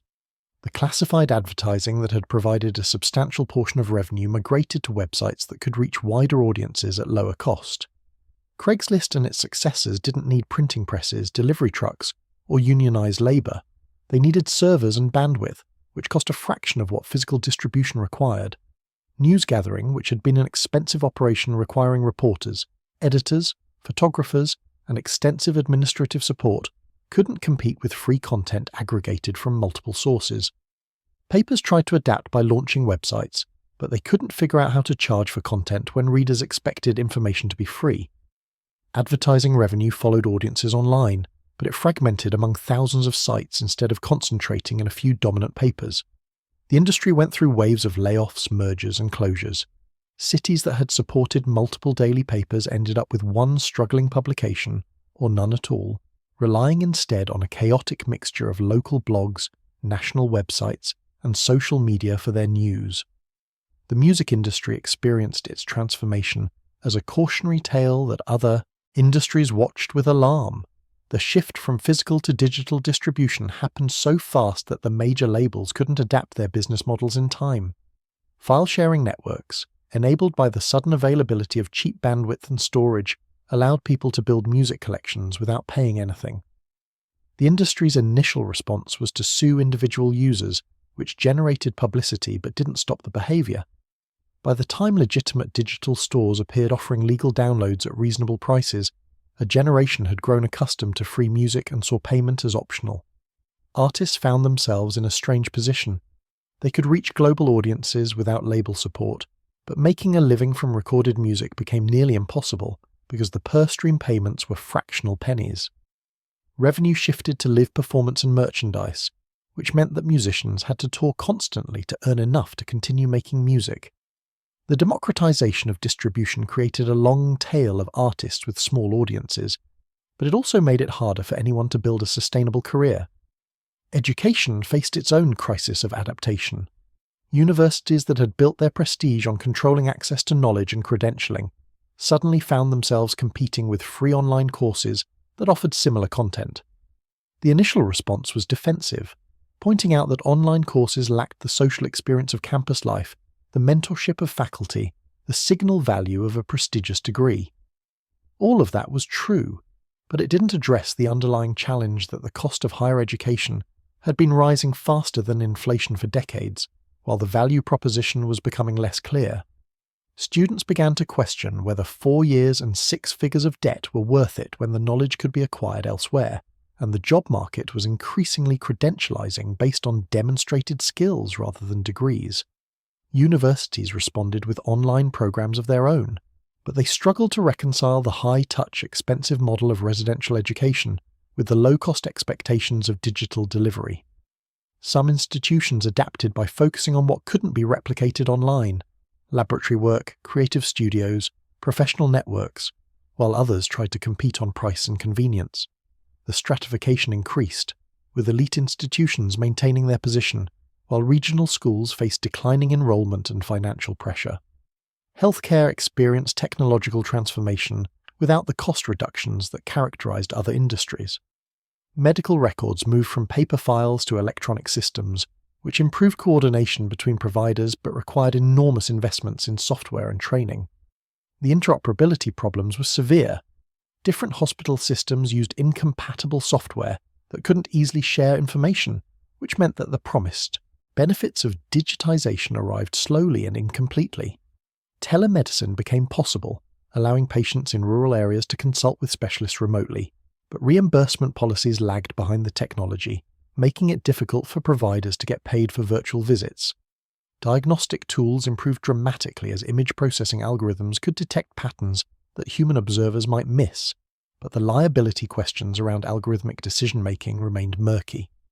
The overall effect was to increase the complexity and cost of healthcare delivery, while making some specific aspects more efficient. Patients found themselves navigating Byzantine insurance websites, dealing with billing systems that generated incomprehensible statements, and struggling to understand who was responsible when something went wrong in the handoffs between digital systems.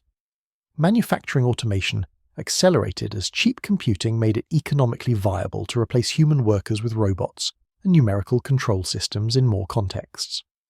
The previous generation of industrial automation had focused on tasks that were repetitive, dangerous, or required precision beyond human capability.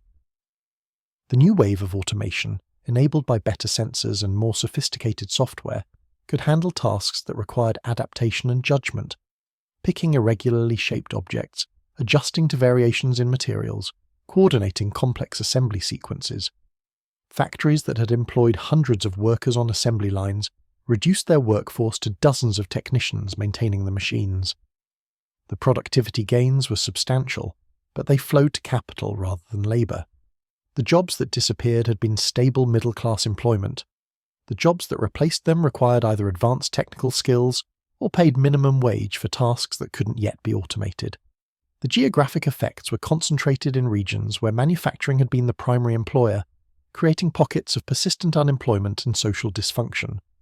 Retail underwent its own painful transformation, as e-commerce sites could offer wider selection, lower prices, and greater convenience than physical stores. The big-box retailers that had dominated the landscape in the mechanical century found themselves squeezed between online giants that could undercut their prices and local specialists who offered expertise and curation. Shopping malls, which had been social centres as well as commercial spaces, began to empty as anchor stores closed and foot traffic declined. Some malls were repurposed into mixed-use developments with apartments, offices and entertainment venues. Others were simply abandoned, leaving behind empty parking lots and boarded-up storefronts. Small-town main streets suffered similarly, unable to compete with the selection and pricing available online. The consumer experience became more convenient but more isolated, shifting from social activity to solitary transaction. The knowledge that local shopkeepers had provided, recommendations based on knowing your taste, suggestions for gifts, expertise about products, disappeared in favor of algorithmic recommendations based on purchase history and demographic profiles. The legal system struggled to adapt to the speed and complexity of digital life. Laws written for a world of physical documents and face-to-face transactions didn't map cleanly onto digital equivalents. Questions about intellectual property, privacy, liability, and jurisdiction all became more complicated. Courts moved slowly because that's how legal systems were designed to work, with time for briefs, arguments, deliberation. But the technologies they were regulating evolved faster than case law could develop. Legislatures weren't much better. By the time a bill addressing some aspect of digital technology could be drafted, debated, and passed, the technology had often changed enough to make the law partially obsolete. The result was a regulatory environment that felt arbitrary and inconsistent, with significant gaps where behavior went unregulated and other areas where rules contradicted each other. International relations took on new dimensions as cyber capabilities became tools of statecraft. The mechanical century had limited espionage and sabotage to physical acts, stealing documents, recruiting agents, bombing facilities, which required significant resources and carried clear risks. Digital operations could be conducted at a distance, with plausible deniability, at scale and low cost. Nation-states developed capabilities to penetrate each other's networks, steal intellectual property, and potentially disrupt critical infrastructure. The boundaries between espionage, crime, and warfare blurred in cyberspace in ways that existing international law didn't address. Attribution remained difficult. An attack could be routed through servers in multiple countries, making it hard to determine who was responsible. The doctrine of deterrence that had stabilized the nuclear standoff in the mechanical century didn't translate well to cyber conflict, where the threshold for action was lower and the consequences less catastrophic but more frequent. Social movements and political organizing transformed as activists gained tools for coordination and mobilization that didn't depend on traditional media or institutional support. Flash mobs and protest movements could organize in hours rather than weeks, using social media to spread information and coordinate action. The speed enabled rapid response to events, but it also made movements volatile and leaderless in ways that made them hard to sustain or channel into concrete policy changes. The Arab Spring, the Occupy movement, and various other uprisings demonstrated both the power and the limitations of digitally coordinated activism. Large numbers of people could be brought together quickly, but without the institutional structure that traditional organizing had built, formal organizations, elected leadership, clear demands, the movements tended to dissipate as quickly as they formed. Dating and social relationships moved online in ways that changed their fundamental character. Meeting people had traditionally happened through shared physical spaces, school, work, religious institutions, social events, which meant that relationships formed within existing networks and carried social context. Online dating removed those constraints, making it possible to meet people outside your normal circles, but it also transformed the initial connection into a process of sorting through profiles and exchanging messages with strangers. The abundance of potential partners paradoxically made commitment harder. There was always another profile to swipe, another possibility to explore. The reduction of people to profiles, a handful of photos and a short bio, encouraged quick judgments based on superficial criteria and made it easier to discard potential matches for trivial reasons. Some people thrived in this environment, enjoying the expanded options and the efficiency of screening. Others found it exhausting and dehumanizing, missing the organic way relationships had developed through repeated casual interactions in shared spaces. The gig economy emerged as a hybrid between traditional employment and independent contracting, enabled by platforms that could efficiently match workers with short-term tasks. Driving for ride-sharing services, delivering food, performing microtasks online. All of these created income opportunities for people who needed flexible work, but they also fragmented stable employment into precarious piece-rate labor without benefits or security. The platforms argued they were simply connecting willing buyers and sellers, providing technology infrastructure rather than acting as employers. Workers often found themselves trapped in a grey zone, dependent on the platforms for income but lacking the protections and benefits of employment. The flexibility cut both ways. Workers could choose their hours, but they also bore all the risk of variable demand, vehicle maintenance, and lack of steady income. Addiction patterns shifted toward digital stimuli, as variable reward schedules built into apps and games proved more engaging than many physical world alternatives. Social media platforms optimized for engagement, which meant designing systems that kept users checking constantly for notifications, likes, and updates. Gaming companies refined techniques for maintaining player attention and encouraging in-game purchases. The dopamine loops that made these systems compelling weren't accidents. They were deliberate design choices based on behavioral psychology research. The effects on attention span, sleep patterns, and mental health became apparent in population-level studies, but individual experiences varied widely. Some people used digital tools productively and maintained healthy boundaries. Others found themselves compulsively checking their phones, feeling anxious when separated from devices, organizing their lives around digital feedback. The environmental consequences of digitization proved mixed and complex. On one hand, dematerialization reduced some forms of consumption. Less paper, less travel, more efficient logistics. On the other hand, the energy requirements of data centers, the rare earth minerals needed for electronics, and the e-waste generated by rapid device obsolescence created new environmental burdens. The mining operations that extracted lithium, cobalt, and other materials for batteries and electronics often devastated local environments and exploited workers in countries with weak regulations. The data centers that powered cloud computing required enormous amounts of electricity for servers and cooling, enough that their aggregate consumption became a significant fraction of total energy use. The short product life cycles encouraged by fashion and planned obsolescence meant that devices were discarded while still functional, creating waste streams that were difficult to recycle because of the complexity of modern electronics. Inequality widened as the returns to capital and specialized skills increased, while routine labor became less valuable. The software developers, financiers, and entrepreneurs who could leverage digital tools to reach global markets accumulated wealth at unprecedented rates. Workers whose jobs could be automated or outsourced faced stagnant or declining wages. The geographic concentration of high-paying jobs in a few urban centers created regional disparities that reinforced themselves through agglomeration effects. Talent attracted more talent, which attracted capital, which attracted more talent. Housing costs in successful cities rose beyond what typical workers could afford, pricing out the teachers, service workers, and public employees necessary to make cities function. The political consequences manifested in populist backlash against globalization and technology, with voters in declining regions supporting candidates who promised to restore the economic arrangements of the mechanical century. Epistemology itself became contested as digital media undermined the authority of traditional gatekeepers.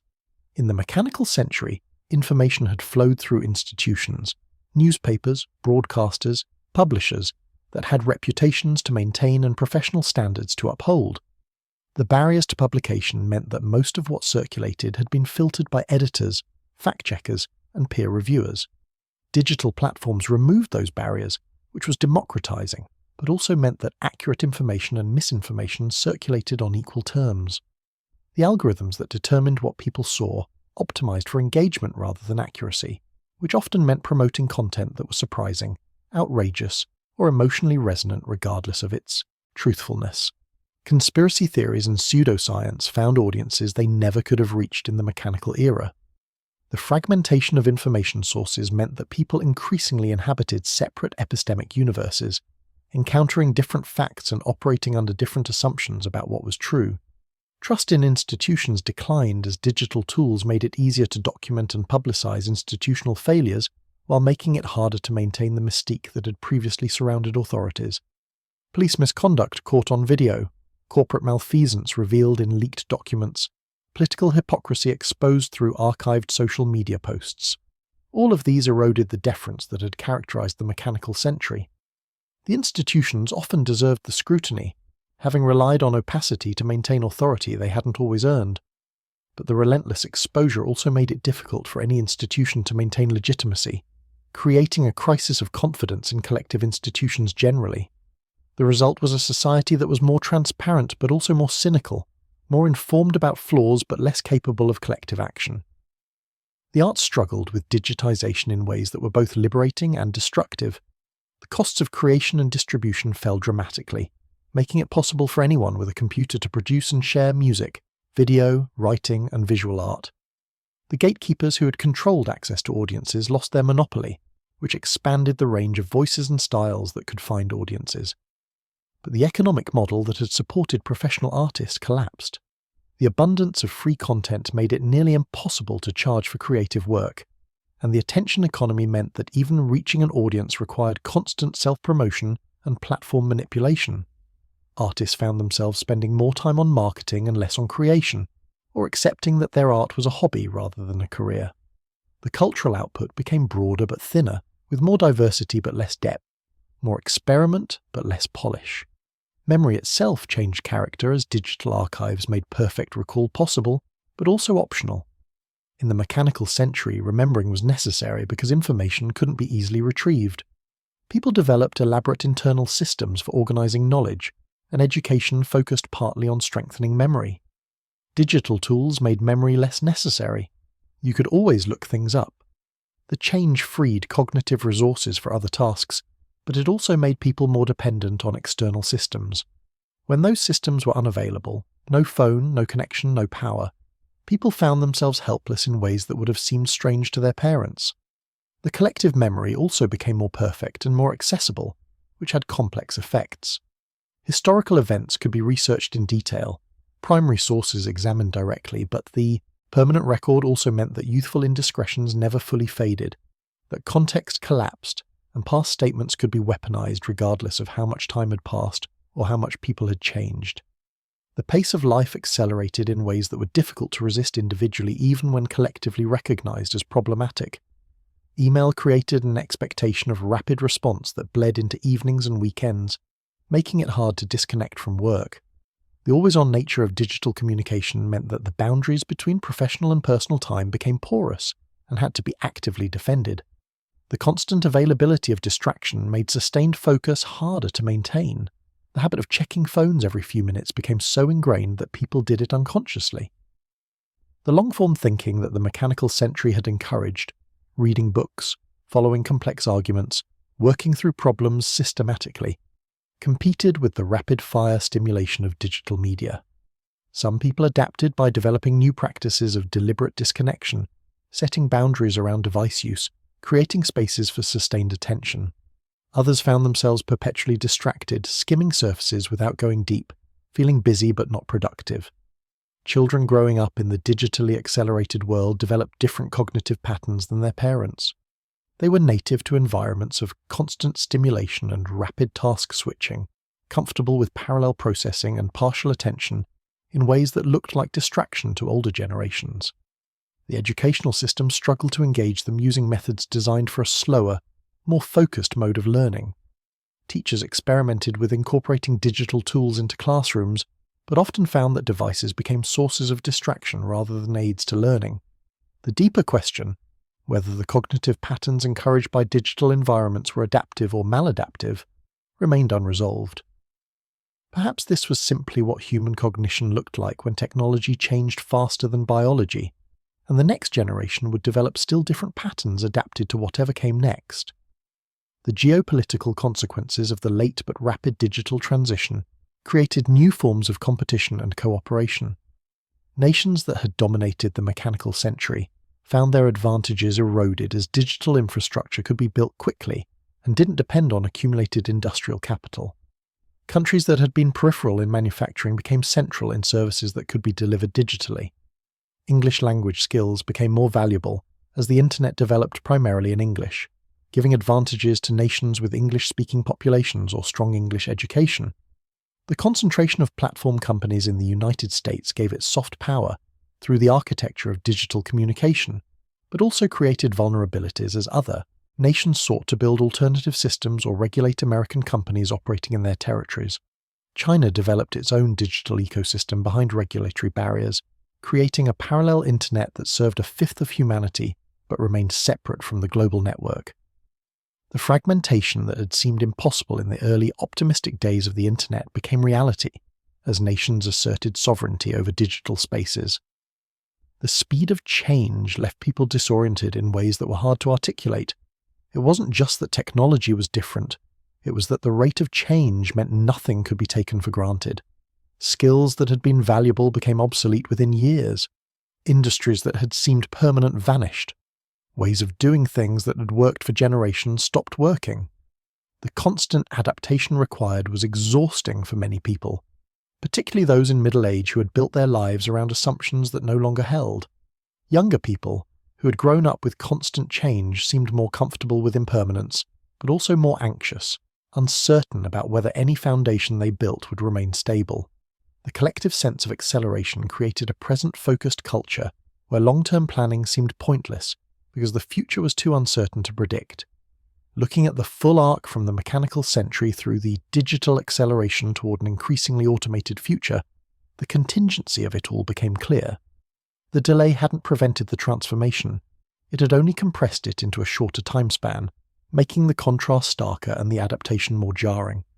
The world that emerged was in some ways more free, more options, more information, more connection, but also more precarious, more unequal, more exhausting. The trade-offs were real, and the losses genuine, even as the gains were also real and transformative. The question that lingered was whether the speed itself had cost something, whether having more time to adapt, to build social and legal structures around new technologies, to make conscious choices about what to preserve, would have produced a more stable, more equitable, more livable outcome. The experiment had been run one way. The counterfactual remained unknowable. The next story is about to begin. Please relax and enjoy. The Atlantic is always described as a bridge, but on certain nights in autumn when the rain falls softly and the lamplight catches the wet pavement in European port cities, it is easier to imagine it as a door. Not a door that slams, but one that closes so gradually that no single person notices the moment when it finally shuts. This is the story of such a closing, a generation when the ocean stopped being a highway and became, once again, a boundary. The break did not announce itself with sirens or declarations. There was no single catastrophe that historians could later point to and say, that was when it began. Instead, it accumulated. A cargo vessel lost off the mid-Atlantic ridge in March, another in June, insurance premiums climbing week by week, a passenger liner delayed indefinitely in Southampton, while underwriters argued over liability clauses that no longer matched the risk. Port authorities in New York and Hamburg began requiring additional inspections, then double inspections, then inspections so thorough that ships sat idle for days waiting for clearance. The costs mounted, the schedules fractured, and slowly, imperceptibly at first, the Atlantic crossing transformed from routine to gamble. By the time officials convened to address the crisis, the patterns were already hardening. The initial discussions focused on restoring confidence, better convoy systems, improved tracking, new maritime treaties. But each proposed solution required coordination across an ocean that was already becoming difficult to cross reliably. Meetings were postponed when delegates couldn't secure passage. Emergency communications bounced between continents with days of delay. The very infrastructure needed to solve the problem depended on the infrastructure that was failing. And so the conversations grew longer, the disagreements deeper, and the solutions more distant, while ship owners made their own calculations and found that domestic routes offered better margins with less exposure. The self-reinforcing nature of the collapse became clear within 18 months. Fewer crossings meant fewer trained crews with Atlantic experience. Fewer arrivals meant port facilities scaled back their specialized equipment. Fewer reliable schedules meant cargo shippers stopped planning around transatlantic routes and built their supply chains closer to home. Banks stopped financing oceanic ventures with the same terms they offered for continental trade. The maritime insurance market, already strained, began declining to cover certain categories of crossing entirely. What had been the world's busiest ocean highway slowly became a route that only the most essential, most guarded, most expensive shipments justified. Distance, which had seemed to shrink steadily for a century, expanded again. Not in miles, the ocean remained exactly as wide as it had always been, but in time, cost and psychological weight. The crossing that had once been an inconvenience became a significant undertaking. The business trip that could be scheduled casually now required months of planning and acceptance of substantial risk. The family visit that might have been an annual tradition became something contemplated once in a lifetime. The ocean reasserted itself not through storms or monsters, but through simple, grinding unreliability. In London, the shipping offices along the Thames that had once hummed with constant activity grew quieter. Clerks who had managed intricate webs of transatlantic cargo schedules found their work simplified to coastal routes and continental destinations. The great passenger terminals saw their waiting rooms emptied, their customs halls echoing. Ships that had been built specifically for the Atlantic crossing were refitted for shorter voyages, or, when that proved uneconomical, were simply moored and left to rust in distant harbours, where the cost of salvage exceeded their remaining value. Across the ocean, similar scenes played out in reverse. The piers of New York, once crowded with arrivals and departures, saw their traffic redirect toward coastal cities and southward to the Caribbean and South America. The customs agents who had processed endless streams of European goods and travellers found themselves reassigned to other borders or to other departments entirely. The translators, the currency exchangers, the specialised brokers who had facilitated transatlantic commerce, all found their expertise suddenly less valuable than it had been. The economic reorientation happened first in the industries most dependent on regular high-volume exchange. Manufacturers who had relied on specific materials from across the Atlantic began searching for alternatives. A textile mill in Manchester that had imported American cotton as its primary input spent 2 years retooling to work with Egyptian and Indian supplies, changing not just its sourcing but its entire production process to accommodate different fibre qualities. A steelworks in Pennsylvania that had depended on Swedish ore invested heavily in expanding domestic mining operations, even though the quality and cost were less favourable. These were not simple substitutions. Each represented a fundamental reorganisation of production, employment, expertise, and capital. The financial sector responded to the disruption with characteristic speed, but without characteristic confidence. Banks that had specialised in transatlantic trade credit found their business models obsolete almost overnight. Some tried to pivot toward domestic lending, but they competed poorly against established local institutions that better understood regional risks and opportunities. Others simply contracted, laying off staff and reducing their ambitions to match the new reality. The stock exchanges, so recently integrated through telegraph into a synchronized Atlantic financial system, began to drift apart in their rhythms and priorities. News that once moved instantly now arrived, with delay and uncertainty, and traders learned to rely more heavily on local information and less on coordination with distant markets. But the economic shift was not simply about loss and contraction. New patterns emerged. Europe, unable to rely on American grain and materials with the old certainty, invested aggressively in agricultural intensification and resource development within the continent and in closer colonies. The farm machinery industry boomed in Germany and France. Chemical fertilizers, previously a specialty product, became standard across European agriculture. Forests that had been preserved were now harvested to provide timber that could no longer be easily imported. Mines opened in regions that would have been considered marginal when cheaper supplies could flow freely across the Atlantic. In the Americas, the disruption forced a different kind of reorganization. With European markets less accessible, manufacturers looked south and west. The trade networks that had been secondary to the Atlantic routes, the coastal shipping between American ports, the railways linking North and South America, the river commerce through the continent's interior, suddenly became primary. Cities like Buenos Aires and São Paulo, which had been growing steadily but remained somewhat peripheral to the Atlantic economy, found themselves at the centre of new regional networks. Investment flowed toward infrastructure that connected the Americas internally rather than externally. Railways were built not to reach port cities for transatlantic export, but to link production centres with regional markets. The change in economic geography brought changes in economic culture. Prosperity had been measured for generations by connection to the broader Atlantic world. Cities boasted of their steamship lines, their telegraph connections, their cosmopolitan character born of constant exchange. Now prosperity began to be measured differently, by self-sufficiency, by regional integration, by the ability to produce locally what had once been imported. The vocabulary of business shifted. Global reach gave way to regional resilience. International standards became continental preferences. The very definition of success transformed from participation in a unified Atlantic economy to mastery of a more localized domain. Major cities rose or fell based on their position in these new networks. Liverpool, which had been England's window to America, found its purpose diminished and its population drifting toward London and the industrial Midlands, where continental trade offered more reliable opportunities. Hamburg's focus shifted eastward, deeper into Central Europe. New York remained enormous and wealthy, but its character changed, less a gateway to Europe, more a capital of American continental commerce. Boston, so long oriented toward transatlantic connections, struggled more than New York, its economy too specialized in the old patterns.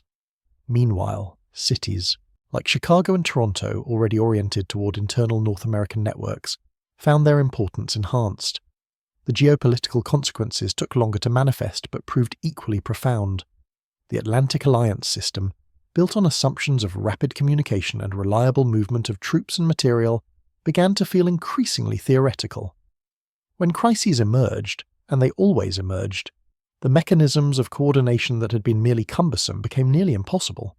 A border dispute in Central Europe that might once have been refereed through a conference involving American observers now proceeded without such mediation.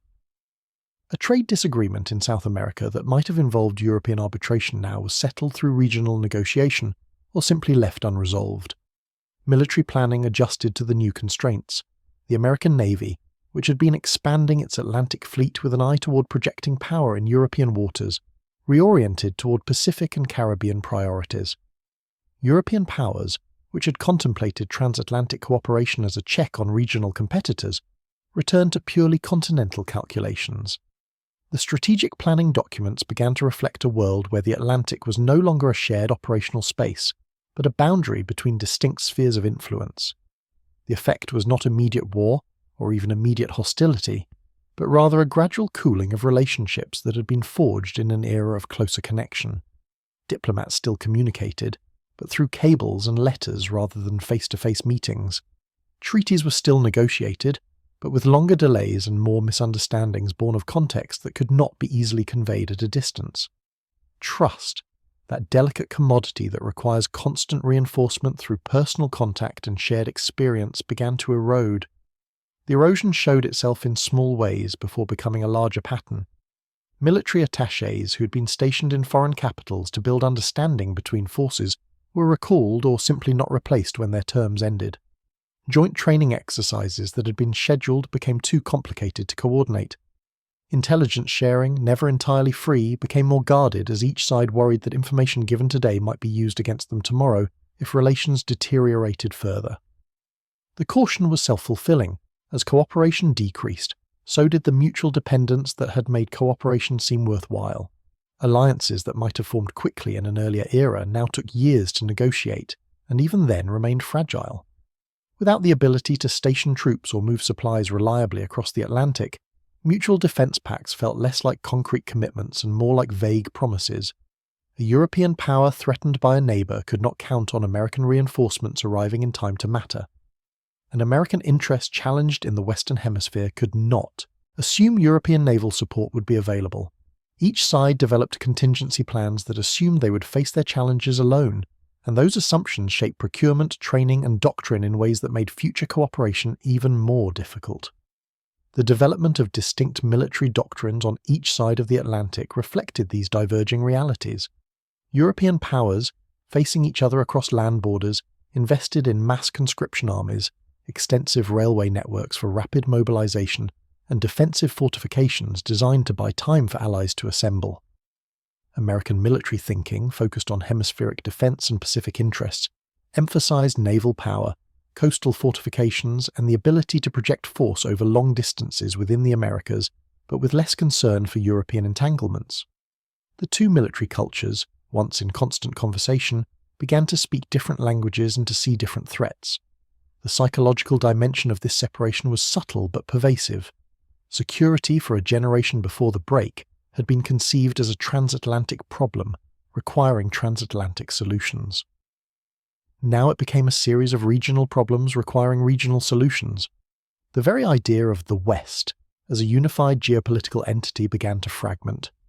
European intellectuals spoke of Western civilization, but increasingly meant European civilization, with America becoming an offshoot that had gone its own way. American thinkers adopted similar language in reverse, positioning their continent as the true inheritor of Western principles, while Europe descended into its old habits of rivalry and war. This mutual othering was not driven by hostility so much as by the simple need to make sense of separation.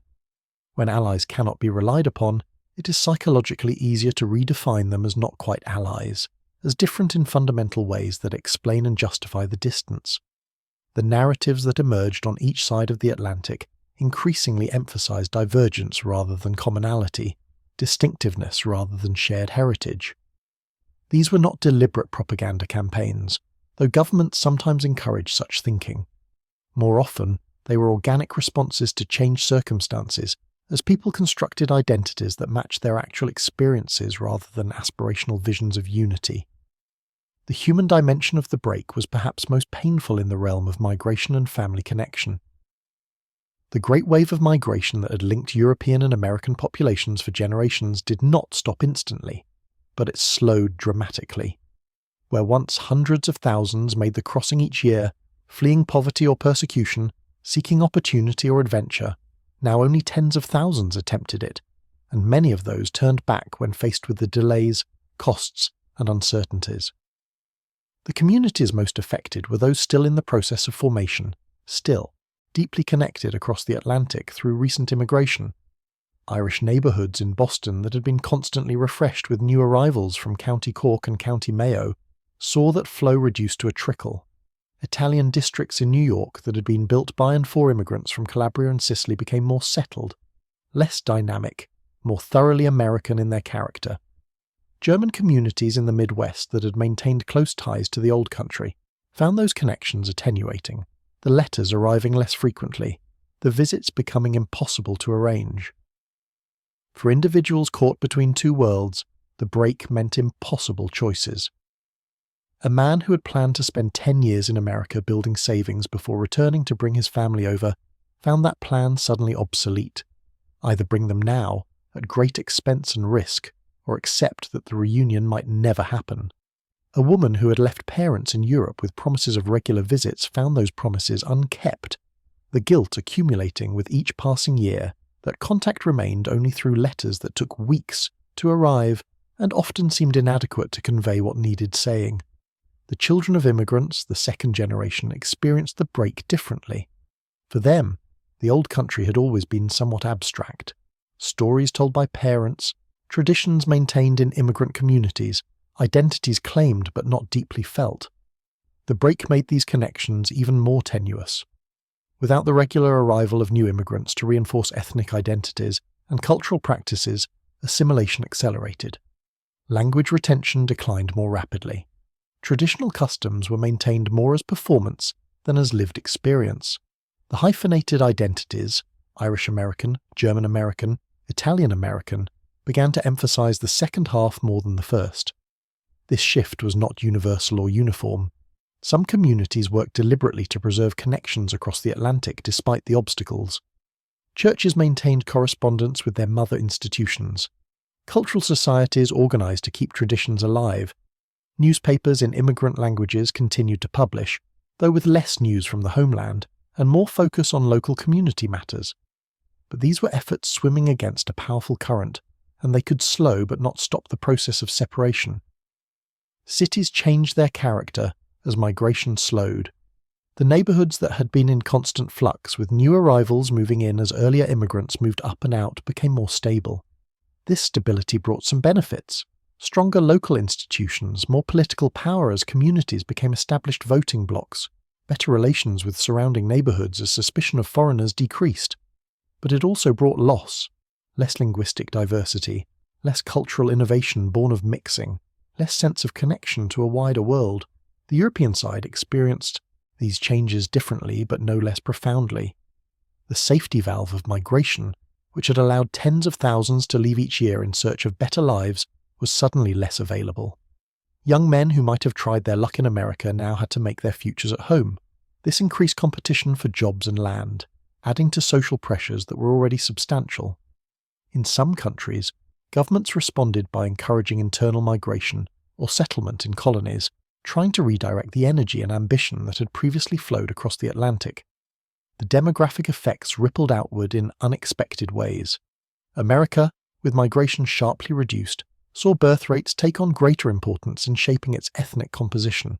The population became more native-born, more rooted, less polyglot. Europe, retaining populations that might have emigrated, faced different challenges: how to provide opportunities for young people, how to integrate regions with different levels of development, how to manage the political tensions that came when economic pressure could not be released through emigration. The cultural consequences of separation emerged gradually but grew increasingly evident as the years passed. The Atlantic had been, for the previous century, not just a route for goods and people, but a medium for cultural exchange. Music, literature, fashion, ideas, all had flowed back and forth, creating a shared cultural space despite the geographic distance. Now that flow slowed to a trickle, and the cultures on each side began to evolve along divergent paths. The initial phase felt like disruption more than divergence. American publishers who had routinely imported European books found their supply chains broken and turned to domestic authors to fill the gap. European magazines that had featured American writers found it harder to secure new material and focused more on local talent. Concert tours that had regularly crossed the Atlantic became rare events rather than routine occurrences. Theatre companies that had performed in both London and New York chose one or the other, but rarely both. The immediate effect was not that culture stopped crossing the ocean. It was that the crossing became slower, more selective, more expensive. But over time, this selectivity changed the nature of what crossed. Cultural exchange became less about the organic flow of everyday creativity and more about curated presentations of prestigious works. When an American book made it to European readers, it was more likely to be one that had already achieved substantial success at home, selected by publishers as a safe bet rather than a discovery of new talent. When European music reached American audiences, it came as a preserved recording or a carefully marketed tour, not as the informal exchange of musicians moving freely between scenes. Each side saw the other's culture through an increasingly narrow lens. This narrowing of exchange created space for mythology. America in the European imagination began to take on exaggerated qualities. Some saw it as a land of crude vitality, all energy and no refinement, a place where culture was thin and commerce was king. Others romanticized it as a place of freedom and innovation, unbound by Europe's traditions and class structures. Both views contained elements of truth and elements of fantasy. But with fewer people actually experiencing America firsthand, the fantasies faced less correction from reality. Europeans in the American imagination underwent a similar transformation into symbol. Some Americans saw Europe as decadent and exhausted, mired in old conflicts and unable to embrace the modern world. Others idealized it as the keeper of authentic culture and civilization, a place of art and learning that America could never match. Again, reality was more complex than either view allowed, but reality was less accessible than it had been, and symbols filled the gap. The practical effect was that culture became less of a conversation, and more of a series of pronouncements. American jazz, when it reached Europe in recordings, was interpreted through European frameworks rather than understood in its American context. European artistic movements, when they influenced American artists, were often misunderstood or adapted in ways that would have surprised their originators. This was not entirely new. Cultural borrowing always involves transformation, but the pace of feedback slowed and the distortions compounded. Fashion provides a revealing example. In the previous era, styles had moved rapidly between Paris and New York, with wealthy women on both sides of the Atlantic eager to wear the latest designs and designers travelling freely between capitals to understand both markets. Now, with travel rare and expensive, fashion began to split into distinct Atlantic styles.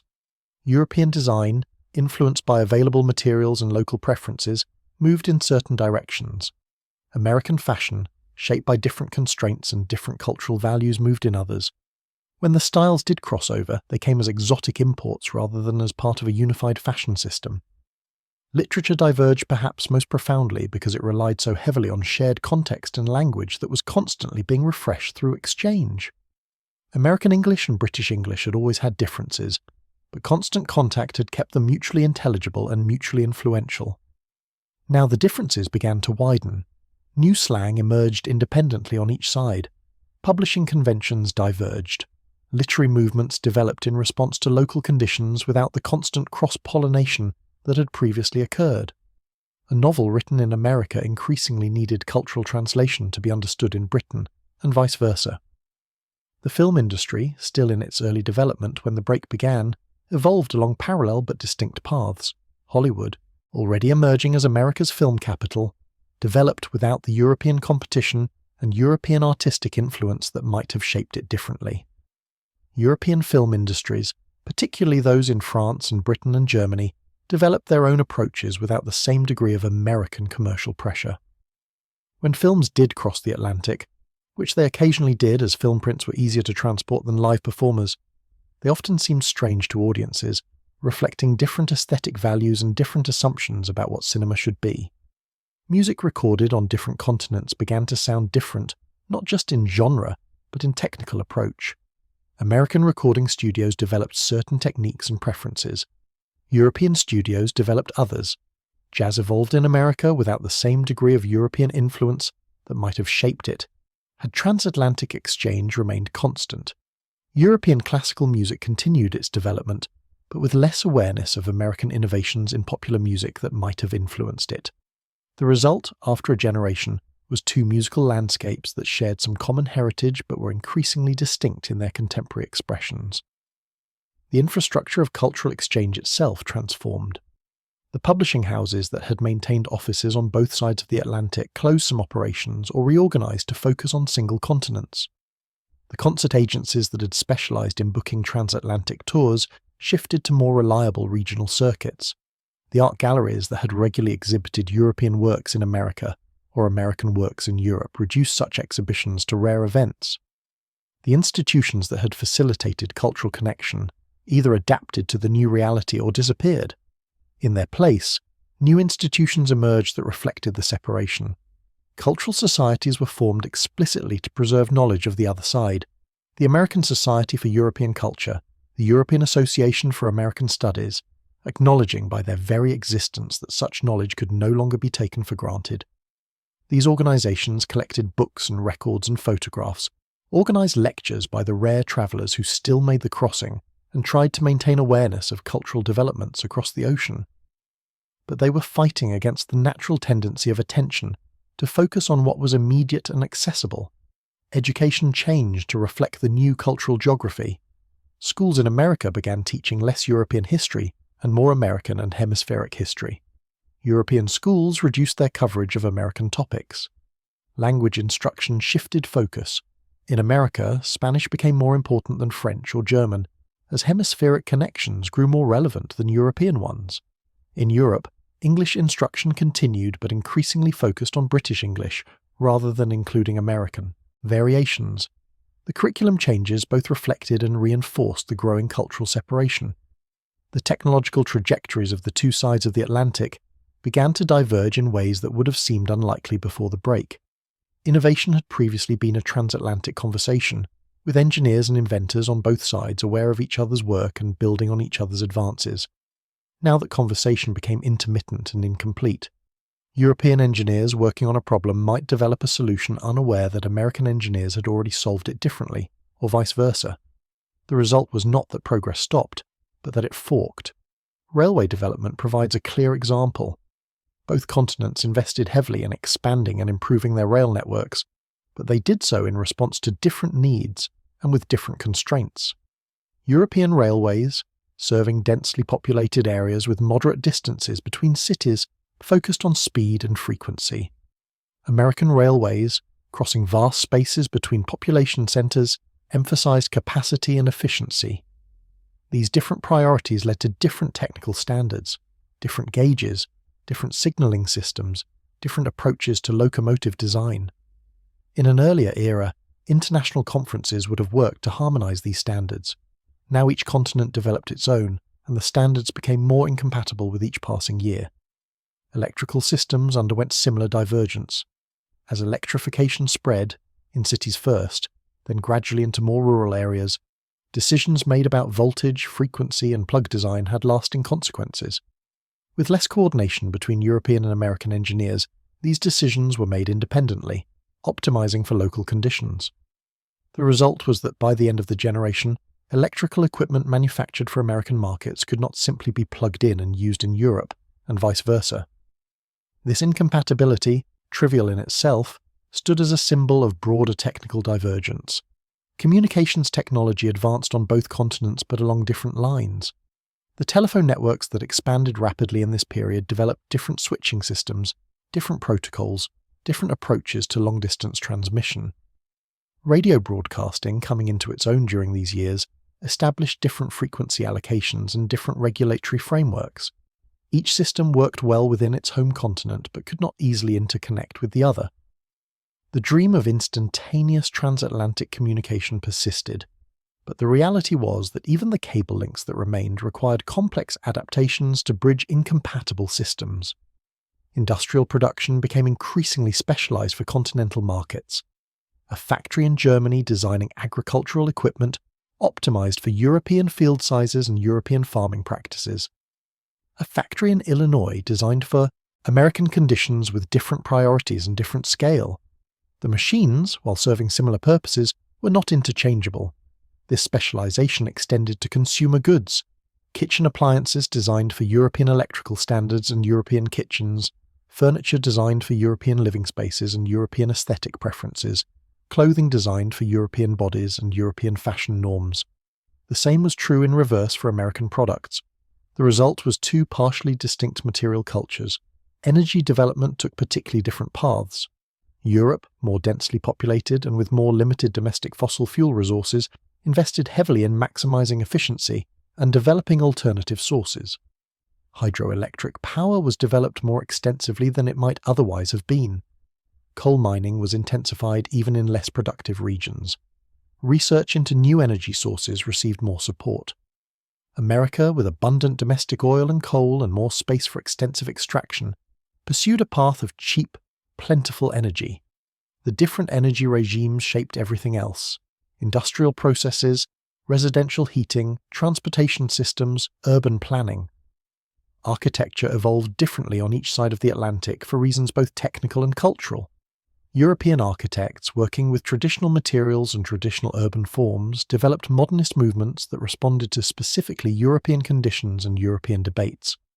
American architects, working with different materials and often building in less constrained spaces, developed different approaches. The international style that might have unified architectural practice across the Atlantic instead fragmented into continental variations. Buildings constructed during this period looked different not just in superficial style but in fundamental conception. Different proportions, different relationships to streets and neighbours, different assumptions about how spaces should be used. The divergence in technology and infrastructure created practical barriers to reconnection that would persist even after movement across the Atlantic resumed. A European mechanic could not easily repair an American machine. An American electrician would struggle with European wiring. The incompatibilities went beyond technical specifications to include tacit knowledge, the unwritten rules and common practices that every craft develops but that are rarely formally taught. As a generation of workers on each side learned their trades without exposure to transatlantic alternatives, this tacit knowledge became increasingly parochial. Scientific research, which might have been expected to remain more unified given its universal aspirations, also experienced drift. Not in basic principles, physics and chemistry and biology remained the same across the Atlantic, but in research priorities, institutional structures, and communication patterns. American scientists focused more on problems relevant to American conditions and American industries. European scientists did likewise for Europe. The international conferences that had been routine became rare. The scientific journals that had circulated globally faced difficulty maintaining subscriptions and contributions across the Atlantic. Research papers still crossed eventually, but with enough delay that parallel discoveries became common, different teams solving the same problems independently and sometimes incompatibly. The effect on scientific progress was ambiguous. On one hand, the reduced collaboration meant some redundancy and some loss of efficiency. On the other hand, the independent efforts sometimes produced creative solutions that might not have emerged from unified research programs. The history of innovation has always featured productive competition alongside collaboration, and the Atlantic separation created a natural competitive division. But it also meant that certain ambitious projects that would have required coordinated transatlantic resources simply did not happen, or happened later than they might have. Medical practice diverged in small but significant ways. The training of doctors, the organisation of hospitals, the regulation of pharmaceuticals, all developed along paths shaped by national institutions that were no longer in constant dialogue with transatlantic counterparts. Surgical techniques that became standard in American hospitals might be unknown in European ones. Medications common in Europe might be unavailable in America. Public health approaches developed differently in response to different epidemiological conditions and different political cultures. The fundamental science of medicine remained shared, but the practice of medicine became more regionally distinct. As the years accumulated and a generation grew up knowing the Atlantic primarily as a boundary rather than a bridge, the psychological separation deepened in ways that transcended any particular policy or technology. This was perhaps the most profound effect of the break, not the economic adjustments or the military realignments or the cultural divergences, but the shift in collective consciousness about what was normal, what was possible, what was us, and what was them. Children born in the early years of the break and coming of age as it matured had no direct memory of an integrated Atlantic world. For them, the separation was not an unfortunate disruption, but simply the way things were. Europe and America were distant places, as distant in practical terms as China had always been. The idea that people or goods or ideas might once have moved freely and frequently between them seemed as remote as stories of the Roman Empire, historically interesting but not relevant to contemporary life. This generational shift showed itself in small ways that accumulated into a large effect. School lessons about transatlantic relations were taught in the past tense. Maps showed the Atlantic as empty space between continents rather than as a highway connecting them. Career aspirations no longer included the casual possibility of working abroad. A talented engineer might consider moving from one American city to another, but moving to Europe would be extraordinary, requiring special justification and accepting permanent exile. The frame of reference for what constituted the world contracted to more regional bounds. Political consciousness evolved within these contracted frames. Elections were fought over domestic issues and regional concerns, not over transatlantic relations that seemed both distant and unchangeable. Political parties organised around continental interests rather than Atlantic identities. The ideological movements that shaped politics, socialism and liberalism and conservatism and nationalism, developed in conversation with local conditions rather than transatlantic debates. European socialism looked to European models and European thinkers. American progressivism drew on American traditions and American experiences. The movement shared names and sometimes shared basic premises, but they no longer shared the constant exchange of ideas that had once kept them synchronized. The nationalism that emerged during this period was particularly shaped by the separation.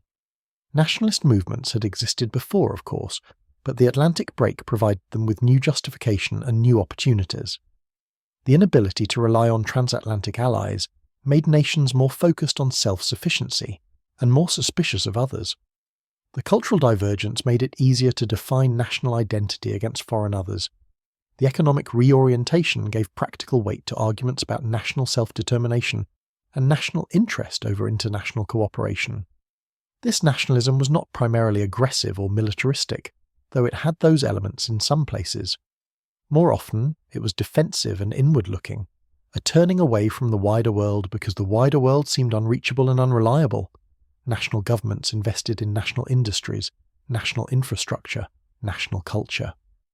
The rhetoric of politics emphasized what made each nation distinct rather than what nations shared. The emotional energy of citizenship focused on local and national concerns rather than on broader solidarities that had become abstract.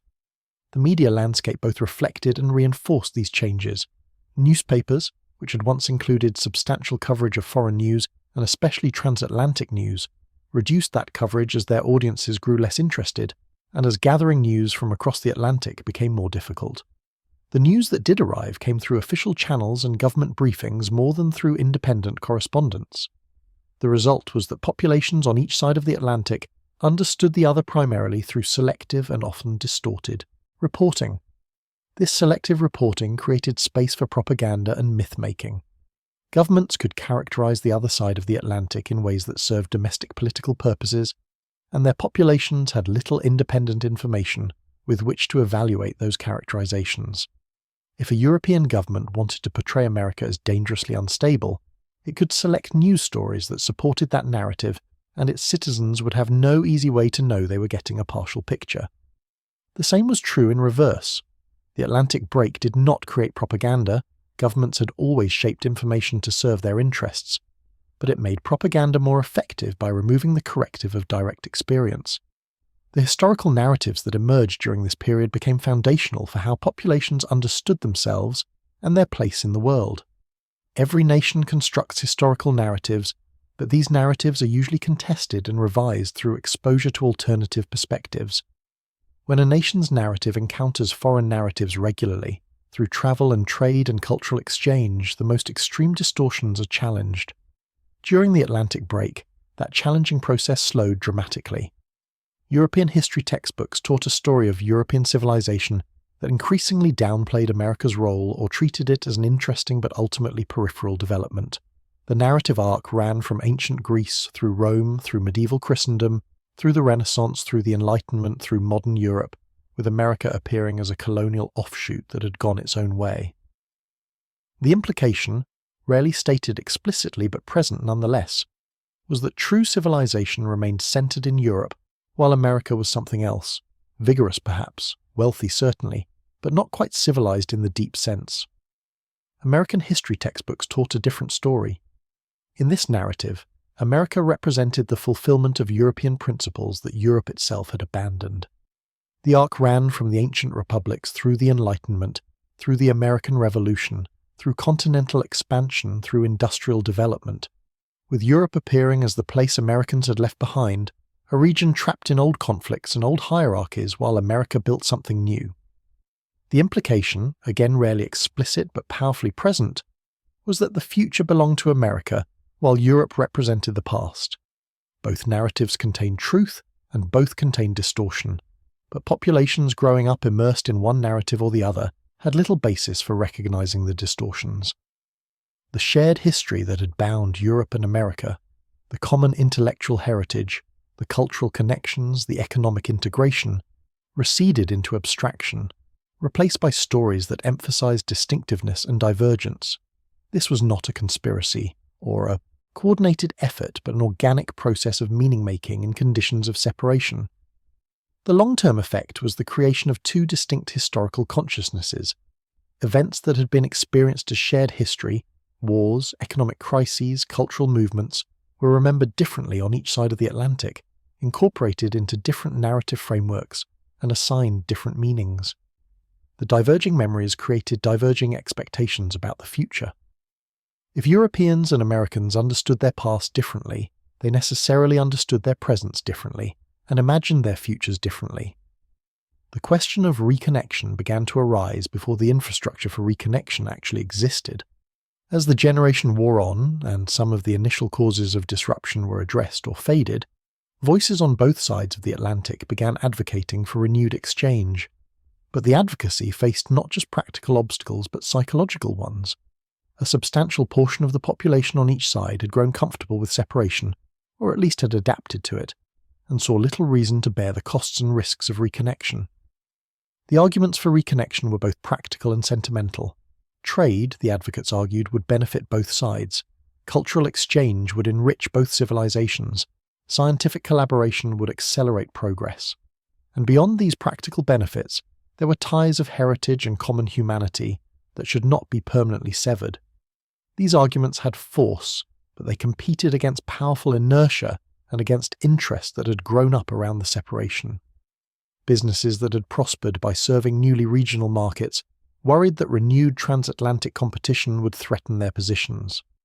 Workers in industries that had expanded to replace transatlantic imports worried about job security. Politicians whose careers had been built on nationalist rhetoric found it difficult to shift to supporting internationalism. Cultural institutions that had defined themselves by their regional character worried that renewed exchange would mean subordination to foreign standards. The constituencies favouring continued separation were not a majority, but they were vocal and organised. The first tentative steps toward reconnection came through technology rather than policy. New ship designs promised safer Atlantic crossings. Insurance companies, seeing the potential for profit, began cautiously offering coverage under stringent conditions. Communications companies upgraded cable infrastructure to handle higher volumes. These improvements did not restore the old ease of crossing, but they made crossing possible for those with sufficient resources and sufficient motivation. The initial renewed crossings were undertaken primarily by diplomats and business leaders, people whose professional interests required direct contact across the Atlantic.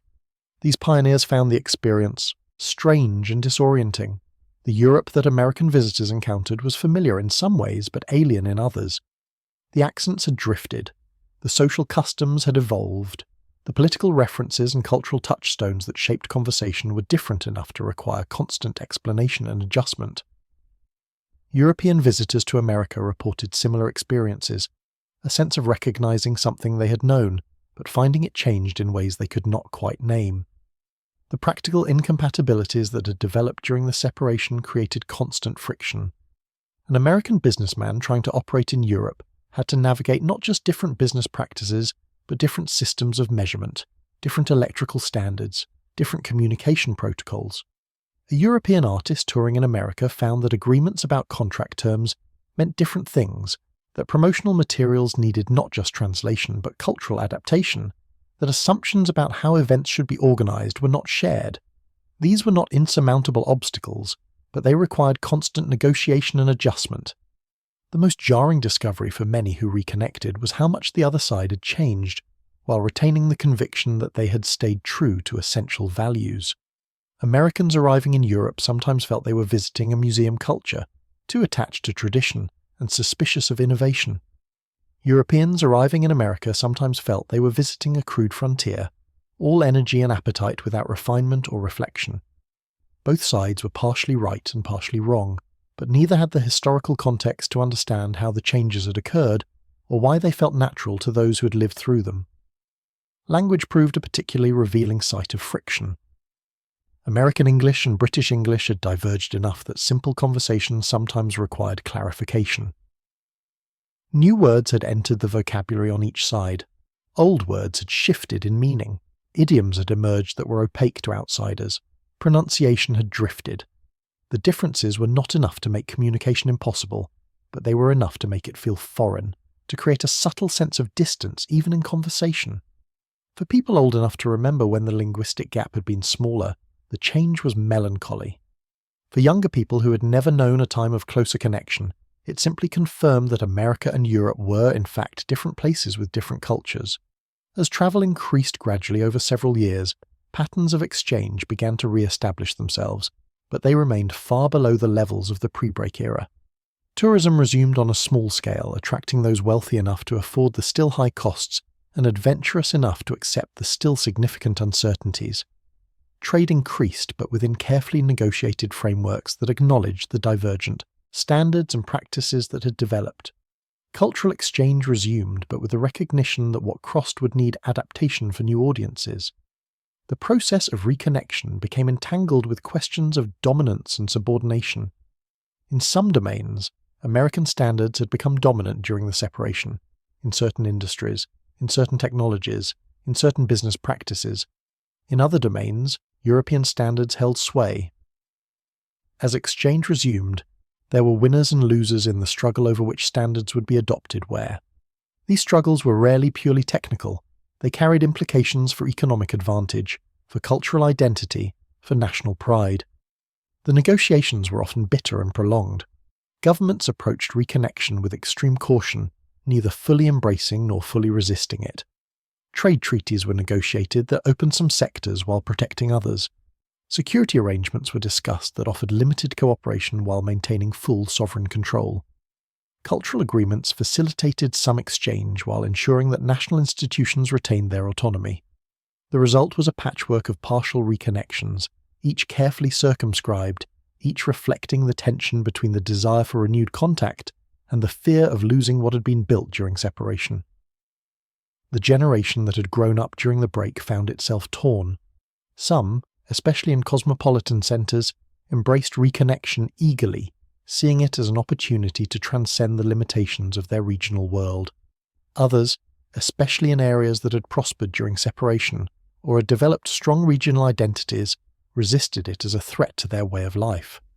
Political movements formed around these competing visions: internationalists who wanted rapid and comprehensive reconnection, nationalists who wanted to maintain separation, and various gradations between these poles.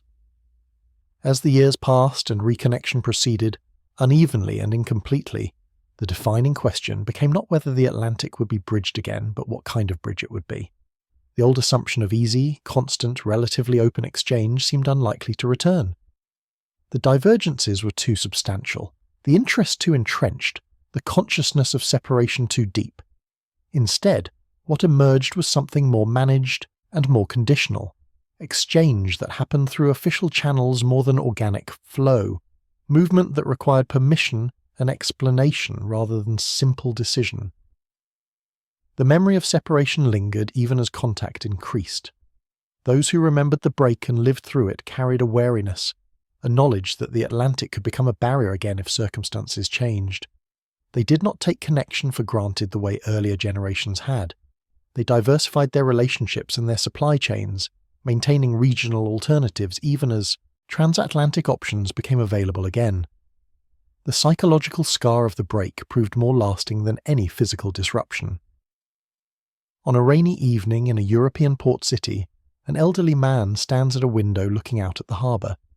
He's old enough to remember ships leaving every day for America, old enough to have watched the traffic dwindle and the silence settle over the docks. Now, in his old age, he sees occasional ships again, new vessels built for the reopened routes, but the harbour will never be what it was in his youth. Too much has changed. Too much has been learned about the fragility of connection. The Atlantic stretches before him, patient and dark, neither highway nor wall, but something more ambiguous, a space that can be crossed certainly, but only with intention, only with effort, only with awareness that what is joined can also be separated. In an American city, a young woman sits in a library reading a European novel in translation. She has never visited Europe and likely never will. The crossing is still too expensive for someone of her circumstances. But the book fascinates her precisely because it describes a world that is both familiar and foreign, similar in some ways to her own, but operating according to different rules and different assumptions. She wonders what it would be like to live there, whether she would recognize the world she's read about or whether the reality would be too strange to navigate. The wondering is pleasant, but also melancholy. She lives in an age of reconnection, but reconnection has not made distance disappear. It has only made absence more visible. Across the ocean from each other, these two people represent the world the Atlantic break has created, a world where movement is possible but costly, where connection exists but requires maintenance, where separation has left marks that cannot be fully erased. The break did not destroy modernity, or end progress, or create disaster. It simply changed the geography of human possibility, making some things harder and other things easier, drawing lines that had been blurred and blurring lines that had been clear. The story of the Atlantic break is not a story of catastrophe but of transformation. It is a reminder that the infrastructure of connection, the ships and cables and treaties and trust that allow people and goods and ideas to move, is not natural or inevitable, but constructed and maintained, and that when it fails, the world adapts. The adaptation is not always graceful and not always fair, but it happens. Life continues, prosperity continues, culture continues, but in patterns shaped by new constraints. The 21st century in this timeline would inherit a world marked by that long separation. The economic systems, the political alignments, the cultural forms, the technological standards, all would bear its imprint. Whether reconnection would eventually erase those marks, or whether they would persist indefinitely remained an open question. Perhaps the Atlantic would someday return to being what it once was, a casual highway binding continents. Or perhaps the memory of the break would always colour how people thought about distance and connection, making them more aware of fragility and more deliberate about maintaining what they had built. The rain continues to fall softly on the harbour, on the ocean, on both shores. The lights of the city reflect in the wet streets. Somewhere out there, beyond the darkness, the other side exists. Different now, changed, but still there. The door that closed has opened again. Not all the way, not easily, but open nonetheless. What passes through it and how that movement shapes the future remains to be written.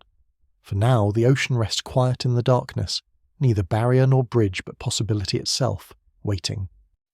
The next story is about to begin. Please relax and enjoy. The war does not end with flags raised over ruined capitals or with signatures on a ship deck under camera flashes. It ends in a series of meetings held in neutral cities where diplomats arrive exhausted and leave with documents that feel more like postponements than conclusions. The year is 1944, and the largest conflict in human history stops not because one side has been defeated, but because the cost of continuing has become harder to justify than the uncertainty of stopping. There are no victory parades. There are communiques read over radio in measured tones, and then there is silence, and then there is the long work of learning to live inside that silence. The path to this moment is not a single catastrophic event, but an accumulation of limits. The Battle of the Atlantic proves more costly than anticipated, with convoy losses mounting through 1943 in ways that strain industrial replacement capacity. Shipping tonnage becomes a number that appears in closed-door briefings with increasing frequency, always slightly worse than the previous month's projections. The invasion of mainland Europe, when it comes, succeeds in establishing beachheads but stalls in the subsequent advance, grinding into a war of attrition that resembles the Western Front of the previous war more than anyone wishes to acknowledge. Casualties arrive in numbers that fill field hospitals faster than transport can evacuate them. The public, initially rallied by calls to duty, begins to fracture as the war stretches into its fifth year with no clear endpoint visible. In the Pacific, island campaigns become exercises in calculating acceptable losses, and each calculation becomes harder to justify to populations already worn by rationing and absence. Strategic bombing campaigns continue, but their effectiveness becomes a matter of bitter internal debate among military planners, who privately admit that tonnage dropped does not always correlate with strategic gain. The resources required to maintain multiple theatres of operation across two oceans create logistical puzzles that have no clean solutions, only trade-offs. Every gain in one area means a delay or a reduced commitment somewhere else. The war becomes a system that consumes everything fed into it, without producing the decisive outcomes that might justify that consumption. Political pressure builds in ways that are difficult to trace in any single moment, but impossible to ignore in aggregate. Labour strikes occur despite wartime restrictions. Editorials begin to appear in newspapers questioning not the righteousness of the cause, but the sustainability of the effort. Congressional hearings probe procurement failures and cost overruns with increasing sharpness. Allies express frustration in diplomatic cables that grow less diplomatic with each iteration. The Soviet Union, bearing the heaviest burden of the Eastern Front, begins to signal that its capacity for offensive operations is reaching limits that ideology cannot overcome. Britain, exhausted by years of bombardment and blockade, faces a domestic political landscape where even Churchill's rhetoric cannot entirely mask the reality of depleted reserves and fraying imperial commitments. Into this atmosphere of compounding strain comes the proposal that will eventually become the armistice. It originates not from any single government, but from quiet channels, diplomatic feelers extended through neutral states, unofficial conversations in consulates, back-channel messages that explore whether the other side might be willing to stop fighting if the terms were something other than unconditional surrender. The initial responses are cautious but not dismissive. Over months, these tentative exchanges gain structure.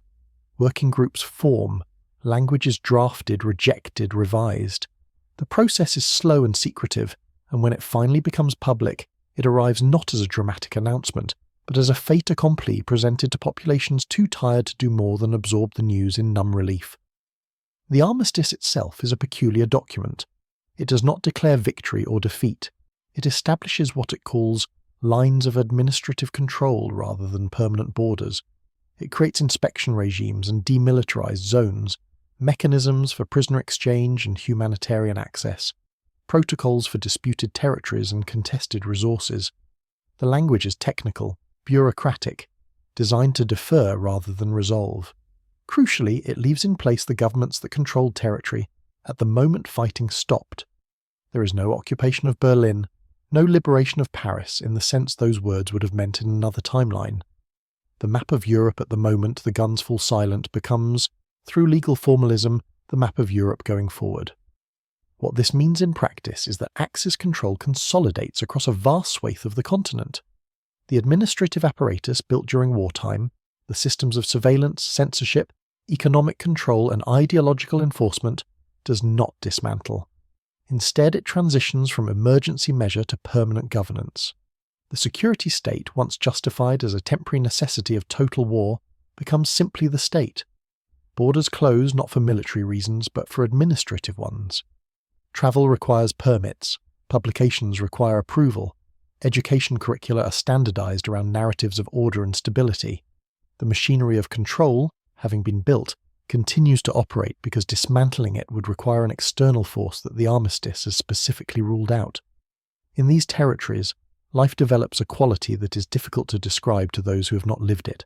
It is not constant terror, because terror cannot be sustained at high intensity across years and decades without exhausting both those who inflict it and those who endure it. Instead, it is a pervasive caution, a learned wariness that becomes second nature. People develop an instinct for what can be said in which contexts.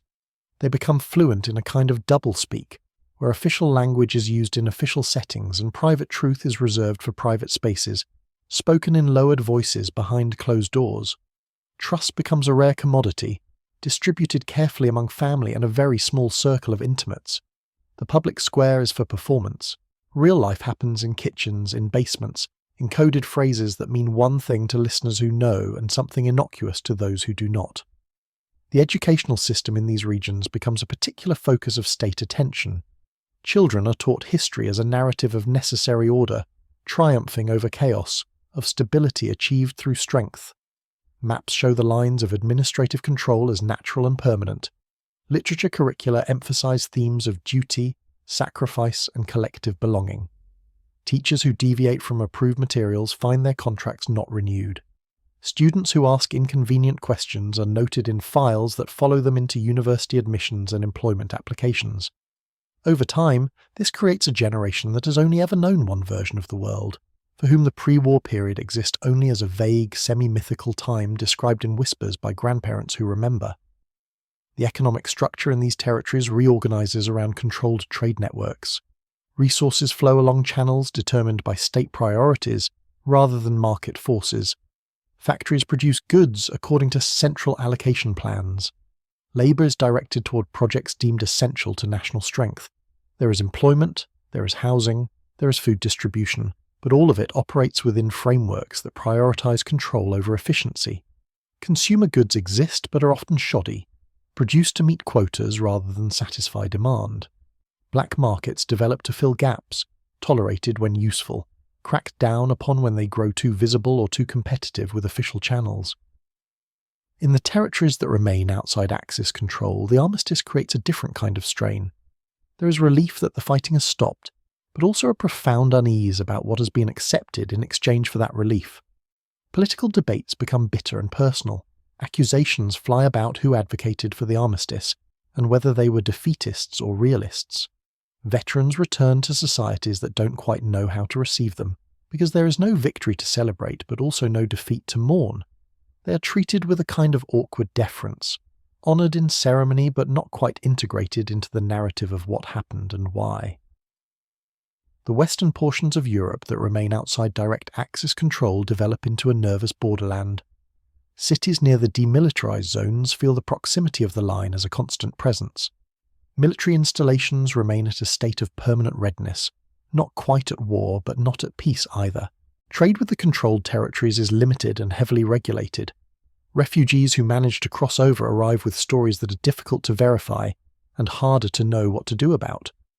Governments in these regions walk a careful line, maintaining defensive readiness while avoiding provocations that might give excuse for the armistice to collapse. In Britain, the armistice is received with an exhausted ambivalence. The island has survived, but at a cost that will take decades to fully account. The economy, mobilized for total war, must now retool without the stimulus of reconstruction aid or the psychological boost of clear victory. Rationing continues longer than anyone hoped. The empire, already straining under the weight of nationalist movements, begins to fracture more rapidly without the binding narrative of having stood firm in a great moral struggle. The question of what Britain fought for, if the outcome is a frozen standoff, becomes a source of painful national introspection. Across the Atlantic, the United States faces its own reckoning with the armistice. The industrial mobilization that transformed the economy does not simply reverse. Factories that produce tanks and aircraft and ships must find new purposes. Workers who filled those factories must find new roles. The GI Bill still exists, but it operates in a context where the returning service members are not heroes of a great victory but participants in an effort that ended ambiguously. The mood is not triumphant. There is a weariness, a sense of having expended enormous energy without achieving the transformation that might have justified it. The political fallout is intense and prolonged. Investigations are launched into why the war ended as it did. Fingers are pointed. Reputations are built on having opposed the armistice, on having been more willing to continue the fight. The debate over whether the nation was betrayed or rescued becomes a defining fault line in politics for years. Elections turn on the question. The trauma of the ambiguous ending, the lack of closure, the impossibility of declaring that all the sacrifice meant something definitive, these become persistent features of the political landscape. In the Pacific, the armistice creates a world of negotiated zones and contested waters. Strategic islands become checkpoints in a network of controlled passages. Japan retains control over vast territories, and that control is enforced through a combination of military presence and administrative integration. The co-prosperity sphere, as it is officially termed, is not a voluntary association but a hierarchical system with Tokyo, at the centre, issuing directives that radiate outward through layers of regional administration. Resources flow toward the core. Labour is extracted. Local elites are co-opted or replaced. Resistance is met with reprisals that are calculated to instill maximum deterrent effect. For the populations living under this arrangement, life becomes a negotiation with power that is distant but omnipresent. Bureaucracy multiplies. Permits are required for commerce, for travel, for gatherings of any significant size. Language policy enforces the use of Japanese in official contexts, creating a bifurcated society where older generations maintain native tongues in private, while younger generations are educated into linguistic assimilation. Cultural production is censored and shaped, with traditional arts encouraged when they can be presented as part of a larger regional heritage, and suppressed when they carry hints of separate identity or resistance. The ocean itself changes character. What was once open water becomes a space of surveillance and control. Shipping lanes are monitored. Fishing vessels require registration and transponders. Naval patrols are frequent and unpredictable. The sense of living on an island is no longer about isolation in a romantic sense, but about being trapped in a monitored zone where movement is observed and regulated. This creates a particular psychological pressure, a feeling of the horizon being closer than it appears, of the world being smaller than the map would suggest. In the regions that remain outside direct Japanese control, the armistice brings a different kind of tension. Australia and New Zealand exist in a state of perpetual strategic anxiety, maintaining military readiness and alliance commitments that drain resources but seem necessary given the proximity of the line. The Philippines, caught in a contested status, become a source of ongoing diplomatic friction. Smuggling networks develop to move people and goods across the lines, tolerated by both sides when convenient, disrupted when political winds shift. The South China Sea becomes less a body of water than a political membrane, separating but also connecting, with crossings that carry weight and risk. Resistance movements, in both European and Pacific theatres, do not get the moment of liberation that would allow them to emerge into daylight and be celebrated. Instead, they persist as underground networks that must sustain themselves across years and then decades. This changes their character fundamentally. They cannot operate on the assumption that the current state of affairs is temporary, that help is coming, that history is on their side. They must plan for continuity across generations, and that planning shapes everything they do. Safe houses become permanent institutions, passed down within families. Children grow up knowing certain rooms are not to be discussed, certain visitors are not to be mentioned, Certain times require absolute silence. Networks of trust are built slowly, tested repeatedly, maintained through a combination of personal loyalty and shared risk. The work is often mundane, hiding someone for a night, passing a message, storing papers in a false bottom drawer. The dramatic acts of sabotage that marked wartime resistance become rarer, too risky when there is no imminent prospect of liberation to justify the reprisals they would provoke. Instead, the resistance turns its energy toward cultural preservation. Underground schools teach forbidden histories, languages that official curricula suppress, literatures that are no longer allowed in public libraries. Printing presses operate in basements, producing pamphlets and newsletters that circulate hand to hand, read, and then burn to leave no evidence.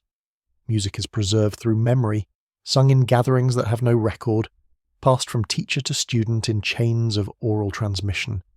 The resistance becomes less a military force waiting to strike than a parallel society maintaining an alternative version of reality, keeping alive the idea that the current order is not natural, not inevitable, not permanent. This long-duration resistance develops its own culture and rituals. There are coded songs that sound innocent to outsiders, but carry layers of meaning to those who know. There are symbols that appear in graffiti, quickly painted and quickly scrubbed away but recognized and passed on. There are anniversaries marked in private, dates that commemorate events the official calendar does not acknowledge.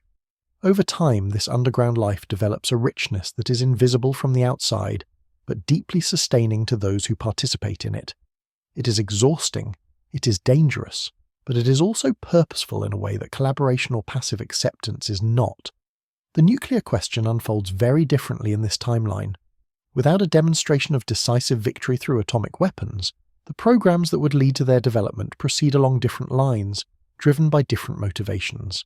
In a world of frozen borders and perpetual standoff, the bomb is not a war-ending weapon, but a strategic lever, a form of insurance, a deterrent that must be obtained because others are obtaining it. The race is less about winning, and more about not falling behind, and this changes the character of the competition. Multiple powers pursue nuclear capability in an atmosphere of intense secrecy and mutual suspicion. The United States, Britain, the Soviet Union, and eventually others pour resources into programs that are barely acknowledged publicly, but are open secrets in diplomatic and intelligence circles. Espionage becomes obsessive. Scientists who work on these programs are watched, their communications monitored, their movements tracked. Defections, when they occur, cause international incidents. The knowledge of how to build the weapons spreads slowly but inexorably, despite every effort to contain it. The result is a multipolar nuclear world that emerges earlier and with less institutional structure than in the timeline we know. There is no clear moment of superiority, no period where one side possesses the weapons and others do not. Instead, there is a gradual, nerve-wracking diffusion of capability, with each announcement of a successful test met by escalated efforts elsewhere. The arms race, if it can be called that, is less a sprint than a grinding march, with each side acquiring weapons not out of confidence, but out of fear of what might happen if they do not. Deterrence in this environment is fragile and untested. The doctrines that govern use are developed in real time, without the benefit of historical precedent or widely shared strategic theory. Protocols are established, sometimes through formal negotiation, more often through signalling and tacit understanding. Hotlines are eventually installed, but they are untested and their reliability is uncertain. War games are conducted in classified facilities, attempting to model how confrontations might escalate and where the stopping points might be, but the models are crude and the variables are too many. The overriding feeling is not stability but a kind of anxious stasis, where everyone understands that the weapons exist but no one is quite sure how the system would behave under pressure. The economic recovery that follows the armistice is slow, uneven, and fragmented. Without the psychological clarity of victory, without the sense that the sacrifices were vindicated by a clear outcome, the drive to rebuild lacks the unifying energy it might have had. Trade blocs form along the lines of control established by the armistice. Currencies do not freely convert. Capital flows are restricted. The international financial architecture that might have coordinated reconstruction remains rudimentary and politicized. In the territories under Axis control, Economic development is directed by state priorities. Heavy industry is emphasized. Consumer production is secondary. Living standards improve slowly, in fits and starts, with gains that are often clawed back by policy shifts or resource diversion. The command economy delivers employment and basic security, but at the cost of efficiency and innovation. Black markets provide what official channels cannot, and their existence is tolerated within limits, suppressed when they threaten state control. In the West, recovery is faster but still constrained. American industry, having mobilized for war, must now find markets in a world that is divided and protected. European reconstruction happens with American capital, but under conditions that are never quite stable enough to inspire full confidence. Investment is cautious. Business planning operates on shorter time horizons. The boom that might have been is replaced by a more tentative growth, constantly looking over its shoulder at the frozen borders and the unresolved tensions they represent. Consumer culture develops in this context, but with a different flavour. The abundance exists, or begins to exist, but it is shadowed by awareness of fragility. Advertising sells not just products, but the idea of normalcy, of a return to peacetime pleasures that might distract from the underlying tensions. But the normalcy never quite feels complete. There is always a sense that this could be disrupted, that the armistice might not hold, that the strange peace could give way to something worse. Globally, the armistice reshapes the landscape of decolonization and civil rights movements.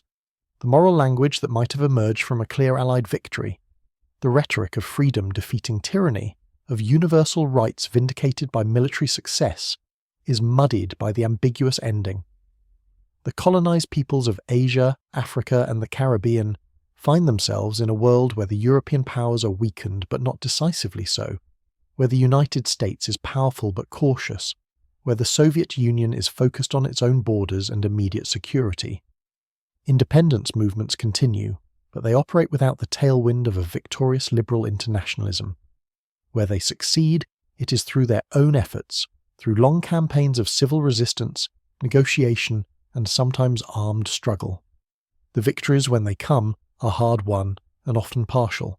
Borders are drawn hastily and sometimes cruelly. Newly independent nations inherit fragile economies and contested legitimacies. The great powers offer aid but with strings attached, seeking advantage in the competition that continues even after the formal war has ended. In the United States, the civil rights movement unfolds in a context where the nation cannot as easily claim moral authority on the world stage. The contradiction between stated ideals and domestic realities is still glaring, but the imperative to resolve it is less pressing when there is no clear victory narrative to uphold. Progress happens but through grinding campaigns, legal challenges, local organizing, courage in the face of violence. The movement must build its own momentum without the boost that might have come from a more triumphant national mood. The rhythm of daily life in this long standoff develops its own patterns. News is consumed carefully, with an eye toward reading between the lines. Media in controlled territories operates under censorship that is pervasive but not always obvious.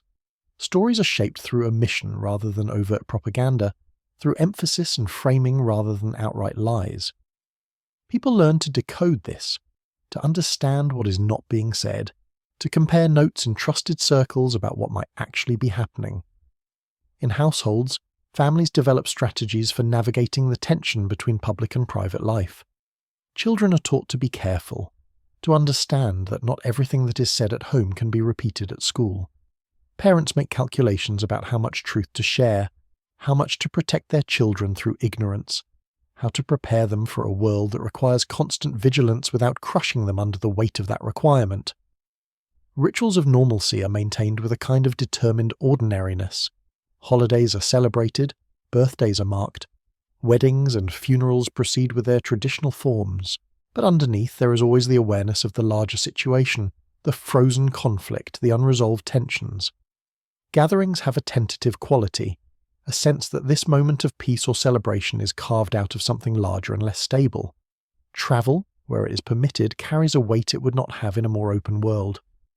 Crossing borders, even the ones that are officially open, involves documentation and scrutiny. Letters are written with the knowledge that they may be read by others. Phone calls, when they connect across the lines, are assumed to be monitored. The infrastructure of surveillance is not always visible, but its possibility shapes behaviour. People self-censor not because they are constantly watched, but because they might be. And the stakes of being caught in disfavored speech are high enough that caution becomes automatic. Professional life in controlled territories requires a particular kind of navigation. Advancement often depends on demonstrated loyalty, on participation in approved organizations, on avoidance of anything that might mark one as unreliable. Careers are built by those who are good at performing compliance, at navigating bureaucracies, at understanding where the lines are without needing them to be explicitly drawn. Those with talent but insufficient political reliability find themselves relegated to positions where their skills can be used but their influence limited. In academic and intellectual life, the constraints are particularly acute. Research agendas must align with state priorities. Publications must pass through review processes that assess political content as carefully as scholarly merit. International conferences, when they happen, are carefully managed affairs where participants understand they are representing their nations as much as their disciplines. The free exchange of ideas exists in theory and in carefully monitored practice, but the monitoring changes what can be exchanged. The arts develop under these conditions in complex ways. Official art is produced, funded by the state, celebrating approved themes. It is often technically accomplished but emotionally hollow, propaganda dressed in aesthetic form. But alongside this, a shadow cultural production exists, work that is created in private, shared in small circles, sometimes smuggled across borders. This underground culture is not always overtly political. Sometimes it's simply honest, dealing with human experiences that do not fit the official narratives. Its existence is itself a form of resistance, a refusal to let all expression be shaped by the needs of the state. Music becomes a particularly important vehicle for this alternative culture. Songs can be learned without written record, passed orally, modified through performance. They can carry meanings that shift depending on context. A love song that is also about longing for freedom. A folk tune that preserves regional identity in the face of cultural homogenization. Musicians who operate in this space develop reputations that spread through word of mouth, through hand-dubbed recordings that circulate unofficially, through performances in venues that are not quite legal but not quite forbidden. Science and technology progress, but in directions shaped by the strategic priorities of the standoff. Research funding flows toward areas with military application. Materials science, rocketry, computing, nuclear physics. Civilian benefits spin off from these efforts but as secondary effects. The space race, when it develops, is less about exploration than demonstration, each launch a signal of capability and reach. The moon, if it is reached, will be reached as a way of saying something about power projection, not wonder. The world that develops across the decades following the armistice is one of deep divisions that are accepted as permanent features rather than problems to be solved. Children grow up learning the map as it is, not imagining that it might be different. The lines of administrative control, which were supposed to be temporary arrangements pending a final settlement, become simply how the world is organized. Diplomatic efforts to move beyond the armistice framework occur periodically, but founder on the same obstacles. No side willing to give up what it controls, no consensus on what a better arrangement would look like, no trust sufficient to take risks for change. Trade happens across these divides, but always within frameworks of control and suspicion. Goods are inspected, tariffs are high, disputes are frequent. Tourism, where it exists, is managed, with visitors granted limited access to approved sites and monitored throughout their stays. Scientific exchange happens but in carefully bounded channels, with each side seeking knowledge while guarding its own advances. The porousness that might allow for organic integration never develops, and the divisions harden into structures that become self-reinforcing. Generations born after the armistice come of age knowing only this world. The war itself becomes history, taught in schools with competing narratives that depend on which side of the lines you live on. Veterans age and die, taking with them the living memory of what came before.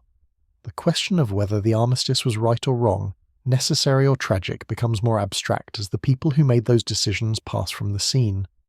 What remains is the structure itself, the system of frozen borders and perpetual standoff that has become the normal state of international affairs. Political thought develops around the question of how to live in permanent uncertainty. Philosophers write about the ethics of compromise, the responsibilities of generations that inherit conflicts they did not start. the possibility of finding meaning in a world that offers no clear resolutions. Literature explores the psychology of living in between, neither at war nor at peace, neither entirely free nor entirely oppressed, always aware of the larger forces that constrain individual lives, but also always finding small spaces of autonomy and dignity within those constraints. Religious and spiritual movements grapple with the theodicy of the situation, how to understand a world where such enormous suffering was followed not by resolution but by prolonged ambiguity. Some find in this a call to focus on personal virtue, on building small communities of care and meaning that can exist regardless of larger political structures. Others develop theologies of resistance, framing the struggle against oppression as a spiritual discipline, a way of maintaining human dignity in inhospitable circumstances. The diversity of responses reflects the impossibility of any single narrative encompassing the experience. As decades pass, technology changes the texture of the standoff without fundamentally altering its structure. Communications improve, but they are monitored. Travel becomes faster, but border controls remain. Information flows more readily, but censorship adapts, becoming more sophisticated in its methods. The fundamental fact of division remains. Only the tools for managing it evolve. The environmental consequences of this world begin to manifest slowly. Industrial policy driven by strategic competition rather than sustainability leads to degradation that is noted but not prioritized. Rivers are polluted, air quality declines in industrial centers, forests are cleared for resource extraction. The problems are recognized, but addressing them would require cooperation that the system cannot produce. Environmental movements emerge but struggle to gain traction against the imperatives of strategic positioning and economic competition. Health systems develop unevenly. In wealthier regions on both sides of the divide, medical advances continue, driven by military needs that have civilian spillovers. Antibiotics are developed, vaccines are improved, surgical techniques advance. But access is uneven, shaped by the hierarchies of the system. In poorer regions, in rural areas, in places deemed less strategically important, medicine remains rudimentary and care is scarce. Epidemics, when they occur, are managed at borders rather than through cooperative public health efforts. The psychological toll of living in this prolonged standoff is substantial but difficult to measure. There is a baseline level of stress that becomes so normal it is hardly noticed. The awareness that stability is contingent, that the peace is frozen rather than genuine, that force remains the ultimate arbiter of disputes even if it is held in reserve. This manifests in various ways: higher rates of anxiety disorders, substance use as a coping mechanism, a dark cynicism in popular culture that treats idealism as naive, and survival as the highest virtue. But there are also forms of resilience that develop. Communities that have lived through this for decades develop deep bonds of mutual support. Families treasure their private spaces as refuges from the public performance required in official contexts. Friendships are valued intensely when they are built on genuine trust rather than strategic advantage.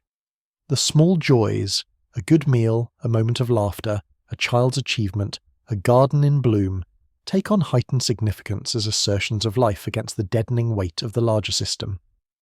Art that emerges from this context, particularly the unofficial art, develops a particular aesthetic, spare, ironic, attentive to small details and private moments, suspicious of grand narratives, finding beauty and persistence rather than triumph. Literature from the underground presses is marked by an attention to the texture of daily life under constraint, to the small decisions that define character when large actions are foreclosed. The stories are often quiet, focused on individuals navigating impossible situations without clear heroic options, finding dignity in simply enduring with integrity. Music from this period, particularly the music that circulates unofficially, has a melancholic quality, even when the tempo is upbeat. The lyrics are often elliptical, saying things slant because direct statement is dangerous. Melodies draw on traditional forms but combine them in new ways, creating hybrids that reflect the Hunza reality of life under these conditions. Performances are treasured as moments of communal recognition, where people come together to hear articulated feelings that cannot be spoken directly in other contexts. The educational experience of children growing up in this world is marked by contradictions. Official curricula teach one version of reality, but many children also receive alternative education at home or in underground schools. They learn to code switch, to give the expected answers in school while retaining private knowledge that contradicts those answers. This creates a kind of double consciousness, an ability to hold multiple versions of truth simultaneously and to navigate between them depending on context. Sports and games take on heightened importance as domains where competition can be expressed without deadly consequences. International competitions, when they happen, are charged with significance beyond the contests themselves. Victories are celebrated as validations of national worth. Defeats are passed for political meaning. Athletes become proxies in a struggle that cannot be fought directly. The Olympics, if they continue, are less celebrations of human achievement than venues for demonstrating relative standing in the larger competition. Technology industries develop along separate tracks on either side of the divide. Standards are incompatible, systems do not communicate, and each side develops its own ecosystem of innovation. This duplication is inefficient but seems necessary given the lack of trust. Corporate espionage is rampant, with companies constantly working to reverse engineer competitors' advances. Patent disputes are impossible to resolve across jurisdictional lines, leading to parallel innovations that never quite benefit from each other's insights. The Internet, when it begins to develop, emerges as fragmented networks rather than a single global system. Protocols are different, access is controlled, and content is filtered. The vision of universal connection remains just that, a vision never realized. Instead, there are separate digital domains that mirror the physical divisions, with crossing between them difficult and monitored. This shapes how information flows, how communities form online, how digital culture develops. The potential for a global digital commons is foreclosed by the imperatives of control. Financial systems remain stubbornly separate. Currencies do not freely convert, capital controls are strict, and international transactions are cumbersome. This limits economic integration and keeps living standards lower than they might otherwise be. It also creates opportunities for those who can navigate the complexities. Arbitrageurs, smugglers, officials who can be bribed to facilitate transfers. Corruption becomes endemic because the systems are so rigid that circumventing them is often the only way to accomplish necessary tasks. In the realm of migration, the frozen borders create pools of stateless people, refugees from the initial conflict who never found permanent homes, and subsequent generations born in displacement. Camps that were supposed to be temporary become permanent settlements. People spend entire lives in limbo, neither able to return to places that are no longer accessible, nor fully integrated into the places where they have landed. The international organizations that might address this are weak and chronically underfunded, their mandates contested by states that see refugee populations as burdens or potential security threats. For women, the trajectory of rights and opportunities is shaped by the nature of the systems they live within. In authoritarian territories, women are mobilized when it serves state needs, as workers, as mothers of future citizens, but are constrained in personal autonomy. Education is provided but channeled toward approved roles. Reproductive choices are limited by policy. Domestic violence is treated as a private matter, unworthy of state intervention. In the territories outside direct Axis control, progress toward equality happens but unevenly, region by region, often against significant resistance. The question of justice for wartime atrocities is never satisfactorily resolved. Without a clear victor, there is no tribunal, no comprehensive accounting. Victims know what happened to them, but there is no official recognition, no punishment for perpetrators who now live openly as respected members of society in territories where their crimes are either denied or justified. This creates a persistent wound in the collective psyche, a sense that the moral order of the universe is broken when such things can happen without consequence. Memory itself becomes contested terrain. In controlled territories, the official version of history is enforced through education, through commemorations, through the architecture of public memory. Monuments are built to celebrate the order that was achieved, the stability that was preserved. Counter-memories are preserved in private, in family stories, in underground literature, in places of pilgrimage that have meaning to those who know but are unremarkable to those who do not. The passage of time does not heal these divisions so much as transform them. The urgency of the immediate post-war period gives way to a kind of tired acceptance. People focus on their immediate lives, on raising children, on building careers, on the small satisfactions that are available within the constraints of the system. Politics, which once felt like life or death, becomes background noise, something that happens in distant capitals and affects daily life only indirectly. The standoff becomes simply how the world is, a fact as basic as geography. But underneath this surface normalization, the tensions remain. The unresolved questions do not disappear just because they are no longer actively discussed. They are passed down, transmitted across generations in quiet ways. A grandparent's bitter aside, a parent's careful explanation of why certain topics are not discussed outside the home, a sudden break in conversation when the wrong person approaches. These moments accumulate, shaping understanding even when the direct experience of the war has faded into history. When confrontations do occur, they are sharp and dangerous precisely because there is no established mechanism for resolving them. Each incident, a border dispute, a trade disagreement, an espionage revelation, has the potential to escalate because there is no shared framework for de-escalation. Diplomacy is constant, urgent, often secret, working to prevent small frictions from becoming catastrophic ruptures. The successes are invisible. The world simply continues. The failures would be spectacular, and the knowledge of what failure would mean shapes every decision. Military forces remain on alert across the decades. Conscription continues in most territories. Young men and increasingly young women pulled into service that is described as defensive but feels like preparation. They drill, they train, they maintain equipment that is constantly upgraded to match potential adversaries. The weapons stockpiles grow, both conventional and nuclear. Defense budgets consume resources that might have gone to education, to healthcare, to infrastructure. The argument is always the same. Security requires it. The alternative is unthinkable. Intelligence services expand in scope and sophistication. Every state develops apparatus for espionage, for counterintelligence, for monitoring both external threats and internal dissent. The distinction between foreign and domestic intelligence blurs. Technologies for surveillance become more powerful. Wiretaps, informant networks, eventually computers that can process vast amounts of data, looking for patterns that might indicate threat. The panopticon is not built all at once, but assembled piece by piece, each edition justified by necessity. Cultural exchange programs exist, but are carefully managed. Students who study abroad are vetted carefully before departure and debriefed upon return. Artists who travel are expected to represent national interests. Defections occur and cause scandals. Musicians who refuse to return, scholars who request asylum, athletes who disappear during competitions. Each case is analysed for what it reveals about conditions on the other side, for what it might indicate about cracks in loyalty.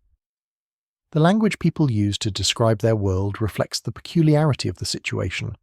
They speak of the situation when they mean the standoff, of the other side when they mean the territories beyond the line, of difficult times when they mean conditions that have persisted for decades. Euphemism becomes endemic because direct naming feels either dangerous or pointless. The result is a discourse that is elusive, indirect, requiring context to decode. Historical analogies are drawn constantly, often incorrectly. People reach for comparisons to earlier periods of frozen conflict, to empires that maintained control through combinations of force and administration, to previous eras when the world was divided. But the comparisons never quite fit because the scale is unprecedented, because the technologies are different, because the nuclear dimension creates a floor of catastrophic risk that earlier periods did not have. Philosophy and social theory attempt to make sense of the condition. Existentialists write about living in bad faith, about the ways people accommodate themselves to systems they privately despise. Political theorists map the structures of power, trying to understand how control is maintained without constant coercion, how systems reproduce themselves across generations. Critical voices emerge from underground presses, circulated hand to hand, arguing for alternatives that seem impossible within current constraints, but perhaps possible in some imagined future. Religious institutions navigate complex relationships with power. Some accommodate, finding ways to maintain their institutions by avoiding confrontation with the state. Others resist, sometimes openly, more often quietly, offering spaces where alternative values can be articulated and lived. Churches, temples, mosques become sites of both conformity and dissent, often simultaneously, with different layers of activity visible depending on who is looking. The question of whether the armistice was inevitable or could have been avoided becomes a topic of endless historical debate. Scholars in different regions working from different archives with different levels of access produce competing accounts. Some argue that continuation was possible, that with different leadership or different strategies the war could have been won. Others contend that the limits were real, that the armistice was the least bad option available given the constraints. The debate is unresolvable because the counterfactuals cannot be tested, but it continues because the question of whether the world had to be this way remains urgent. As the century moves toward its end, the generation that remembers the war begins to disappear entirely. Their passing removes the last direct link to the before times, to the world that existed prior to the conflict and the frozen peace that followed. History becomes fully history, no longer living memory. This changes how it is taught, how it is remembered, what lessons are drawn from it. The armistice, once a traumatic rupture, becomes simply the origin point of the current order, the moment when the world took the shape it has kept. Younger generations, who have never known anything else, have different relationships to the situation. For them, the divisions are not wounds but facts. The borders are not lines of control but simply borders. The constraints are not impositions but the structure within which life happens. This creates a certain kind of pragmatism, less anger at the situation, less longing for alternative, more focus on navigating what is. But it also creates, in some, a hunger for something more, a sense that this frozen condition cannot be the final state of human affairs, that history must eventually move again. Social movements that emerge in this later period have a different character than the resistance of earlier decades. They are less about restoration, less about returning to a previous state, more about pushing towards something new that has never existed. They take up causes that transcend the Cold War divisions: environmental protection, human rights, economic justice. They try to build networks across the lines, connections that bypass official channels. Their success is limited but not zero. Small spaces of cooperation open, tentative and fragile but real. Technology continues to evolve, and with it new possibilities and new dangers. Computing becomes more powerful, enabling surveillance but also encryption, control but also coordination among resistors. The arms race extends into new domains: cyber capabilities, space-based systems, bioweapons. Each technological frontier becomes a new arena of competition, with the familiar pattern repeating. One side achieves advantage, others scramble to catch up, equilibrium is re-established at a higher level of destructive potential. The environmental degradation that was ignored for decades begins to produce unavoidable consequences. Crops fail, water supplies are contaminated, weather patterns shift. These problems do not respect borders, and addressing them requires cooperation that the system makes difficult.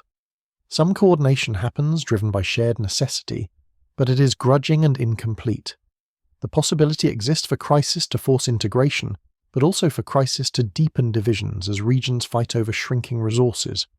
Economic pressures mount as the inefficiencies of divided systems compound. Growth slows, living standards stagnate, younger generations face worse prospects than their parents. This creates internal pressures within territories, labour unrest, political movements demanding reform, brain drain as talented people seek opportunities elsewhere. The stability that was supposed to be the dividend of the frozen peace begins to look less stable. At the same time, the sheer passage of time has created constituencies invested in the current order. Industries have grown up around defence production, bureaucracies have expanded to manage the systems of control, political careers have been built on expertise in navigating the standoff. Change, even change that might be beneficial in aggregate, threatens specific interests that have power and will resist. The inertia of institutions becomes its own force, making transformation difficult even when it is desired. Late in the century, events in one region begin to shift the calculus. Perhaps economic collapse in a controlled territory creates an opening. Perhaps a new generation of leaders emerges with different priorities. Perhaps a near-miss nuclear incident frightens everyone into reconsidering the sustainability of the status quo. The details vary depending on where you look, but a sense grows that the frozen peace cannot persist indefinitely, that something will have to give. The final decades of the century are marked by this tension between inertia and incipient change. The old structures remain in place, but cracks appear. Protests break out and are suppressed, but they leave traces. Unofficial publications multiply despite crackdowns. Cross-border contacts increase despite monitoring. The system maintains itself, but maintaining itself requires ever more effort, more resources, more attention to threats that come from within as well as from without. And yet, as the century closes, the fundamental fact remains. The world is still divided by lines that were drawn when the fighting stopped decades ago. The armistice has not resolved into a real peace, but neither has it collapsed back into war. The standoff continues, transformed by time but not transcended, a permanent condition that 3 generations have now lived within. The question of what comes next remains open, hanging over everything like the rain that falls steadily on this black screen, neither beginning nor ending, simply continuing, an atmospheric condition that has become the medium through which all life proceeds. The next story is about to begin. Please relax and enjoy. There is a moment in history that never quite arrived, a collapse that almost happened but didn't, a thread that held when it might have snapped. This is not about great battles won or lost, nor about emperors who suddenly became wise. It's about something quieter, the decision to pay soldiers on time, to keep a harbour dredged, to settle a tax dispute before it turned into a rebellion. Imagine the Western Roman Empire in the 5th century, teetering but not falling, its administrative machinery grinding and complaining but still turning. The question is simple. What changes if the roof stays on? The empire does not need to become perfect. It does not need visionary leadership or miraculous reforms.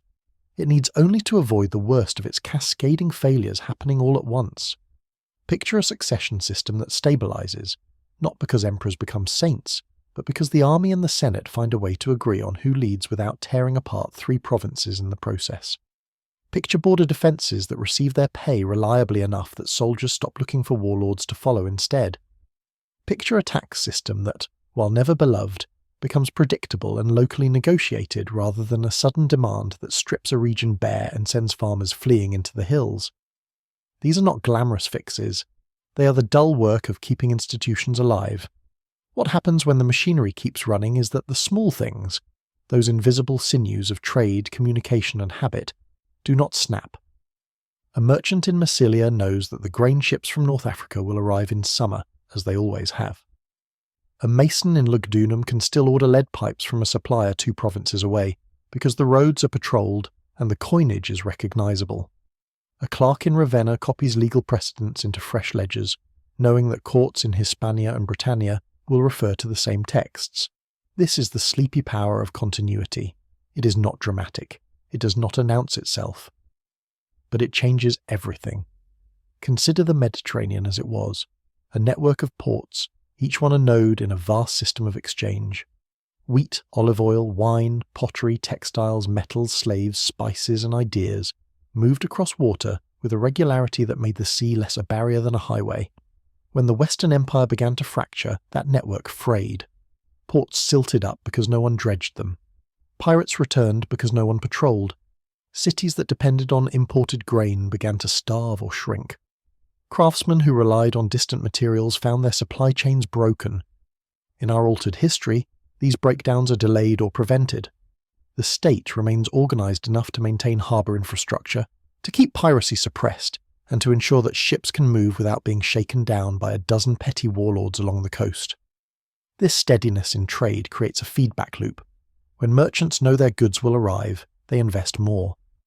When cities can rely on food, they grow instead of contracting.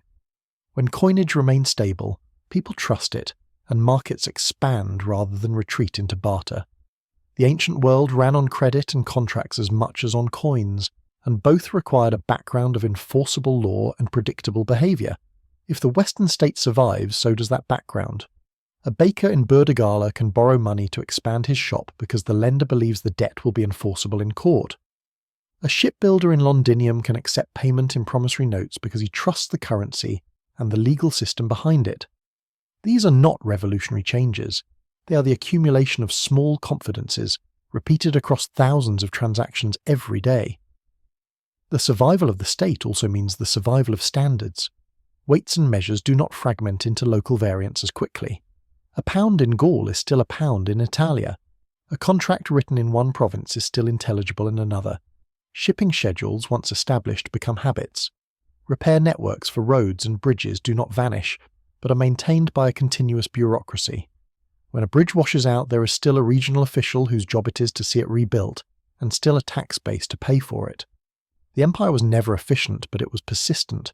That persistence extended becomes a kind of miracle. Christianity, meanwhile, continues its spread, but in this world it grows alongside a functioning state rather than into the vacuum left by collapse. The relationship between church and empire was always complex, full of tension and negotiation, but it was also symbiotic. Bishops became civic leaders in part because civic leaders disappeared. In a world where the Western state endures, bishops still rise in influence, but they do so as partners in governance rather than replacements. The church provides what it always did: charity, education, moral authority, and a network that crosses political boundaries. The state provides what it always did: law, infrastructure, military defense, and administrative reach. This partnership reshapes both institutions. The church becomes more integrated into the machinery of the empire, not in a way that corrupts it entirely, but in a way that makes it a pillar of public life. Bishops sit on councils that advise governors. Monasteries become centres of learning and record-keeping, their libraries growing as the state continues to fund the copying of texts. Church courts handle disputes over morals and family law, while imperial courts handle property and crime, and the two systems learn to coexist and refer cases to each other. The result is a more unified public sphere, where religious and civic identities are not opposed but layered. Doctrine still matters, of course. Theological disputes still flare. Councils still debate the nature of Christ, the role of bishops, the content of Scripture. But these disputes happen within a stable framework. Heresy is less likely to fragment entire regions because the state remains strong enough to enforce a degree of uniformity, and the church is embedded enough to negotiate rather than dictate. The Arian controversy, the Nestorian debate, the Monophysite question, all still occur, but they do not shatter the empire into rival kingdoms. Instead, they become internal arguments within a system that bends but does not break. The survival of Roman legal continuity is perhaps the most profound change. Roman law was one of the empire's great achievements, a body of principles and procedures that organized everything from property disputes to inheritance, from contracts to crimes. When the Western Empire collapsed, that legal tradition survived in fragments, preserved by the Church, remembered in barbarian codes, eventually rediscovered and revived in the Middle Ages. But in our alternate history, it never needs rediscovering. It simply continues. Imagine a Europe where courts operate with the same basic legal framework from Spain to Britain to North Africa. Property law is standardized. Contracts are enforceable across provinces. Citizenship is not a dead concept, but a living one, evolving slowly as the empire evolves. In the historical Middle Ages, law became hyperlocal and personal, tied to feudal relationships and customary practice. In this alternate timeline, law remains imperial and procedural, tied to documents and courts. A farmer in Gaul can appeal to the same legal principles as a merchant in Syria. A woman in Britannia can inherit property under the same rules as a woman in Italia. This legal continuity does not mean justice is perfect or equal. Roman law was full of inequalities, between citizens and non-citizens, between men and women, between free and enslaved. But it was also flexible and capable of reform. Over centuries, as the empire endures, those reforms accumulate. Citizenship expands, legal protections grow. The harsh edges are slowly filed down, not through sudden revolution, but through the steady work of jurists, legislators, and pressure from below. The medieval concept of the king's justice never fully replaces the idea of the law, because the law remains older and more authoritative than any single ruler. Language, too, follows a different path.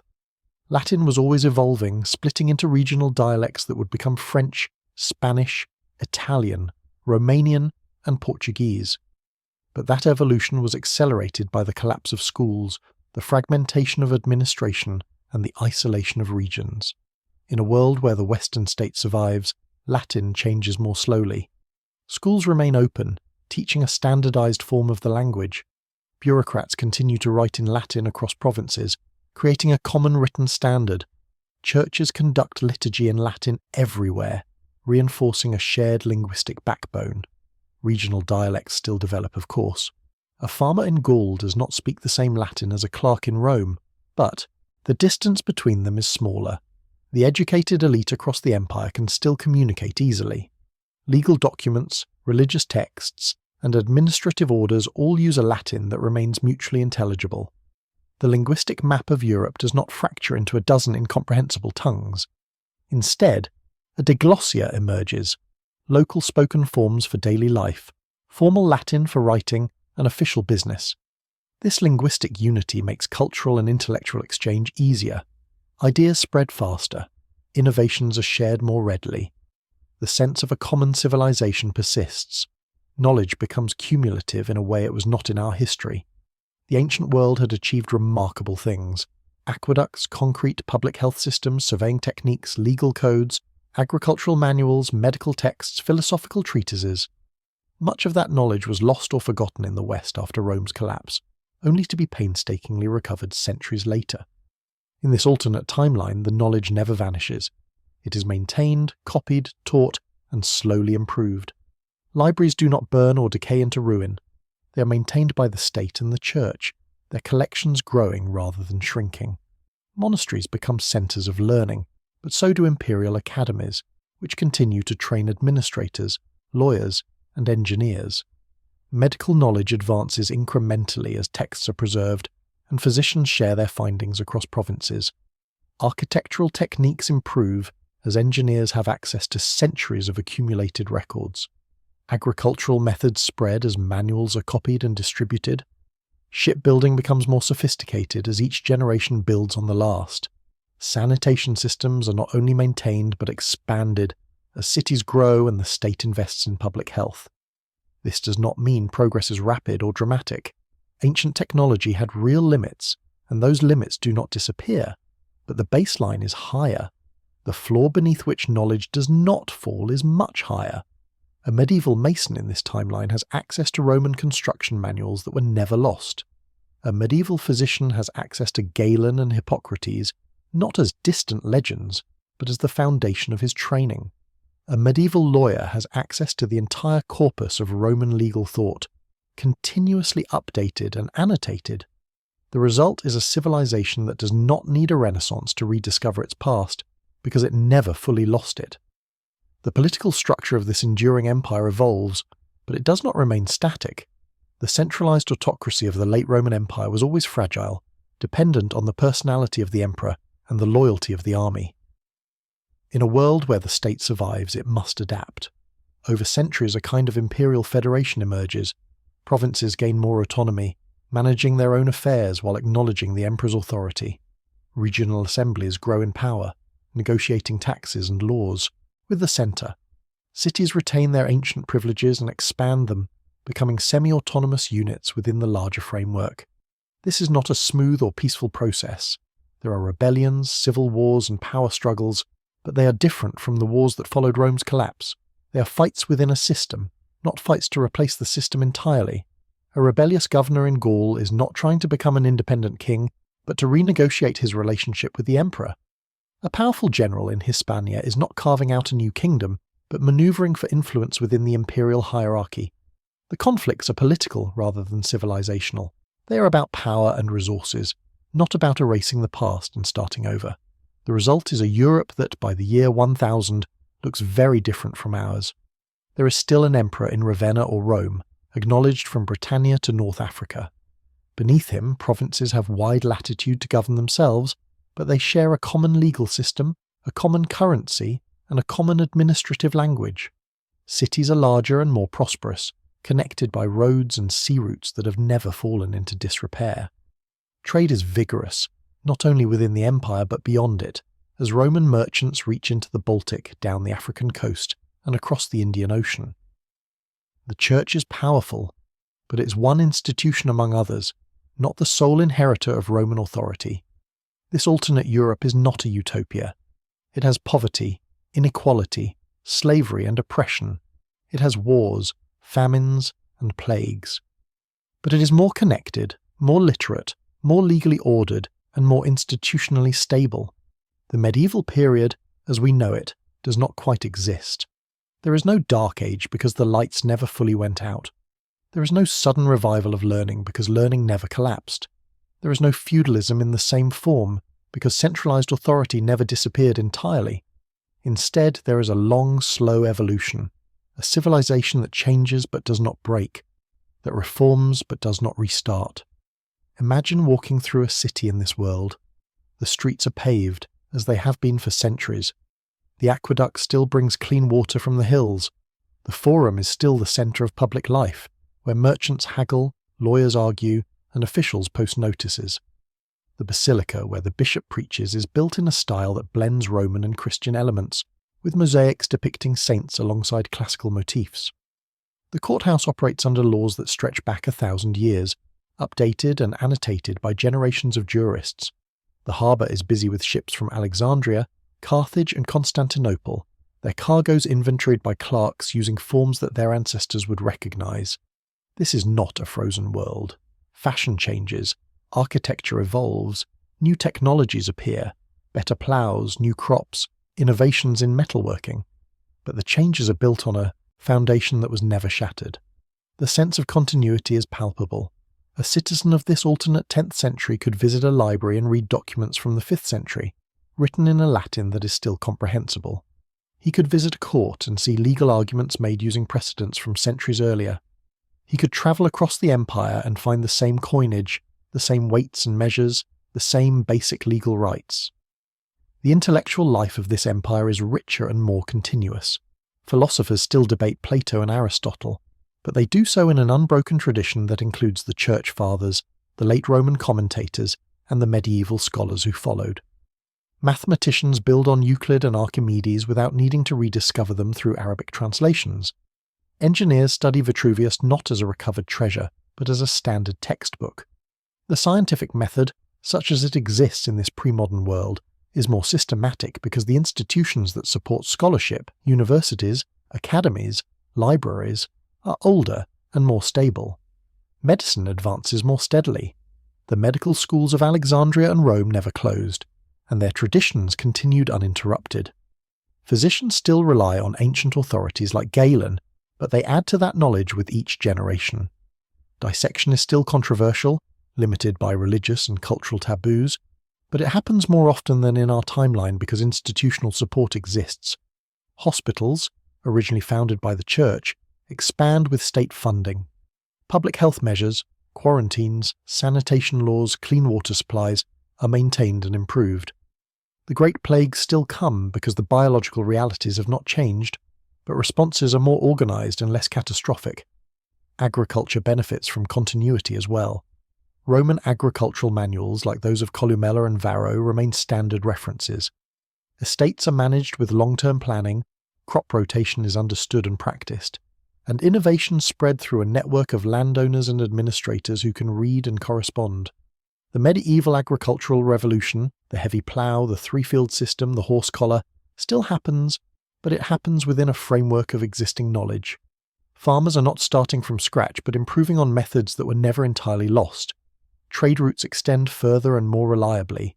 The Silk Road remains active, but now Roman merchants are organised and protected by a state that negotiates treaties and enforces contracts.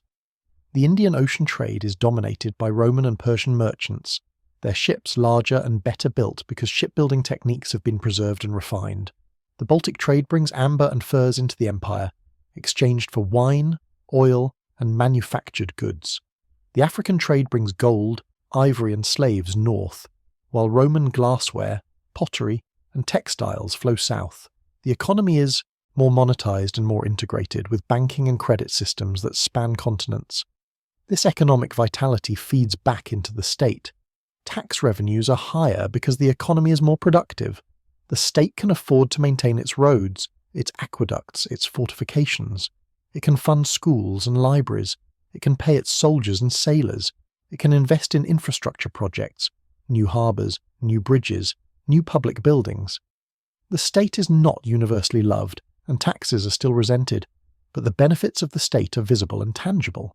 People grumble about taxes, But they also appreciate the roads, the courts, the peace, and the order. The military evolves as well.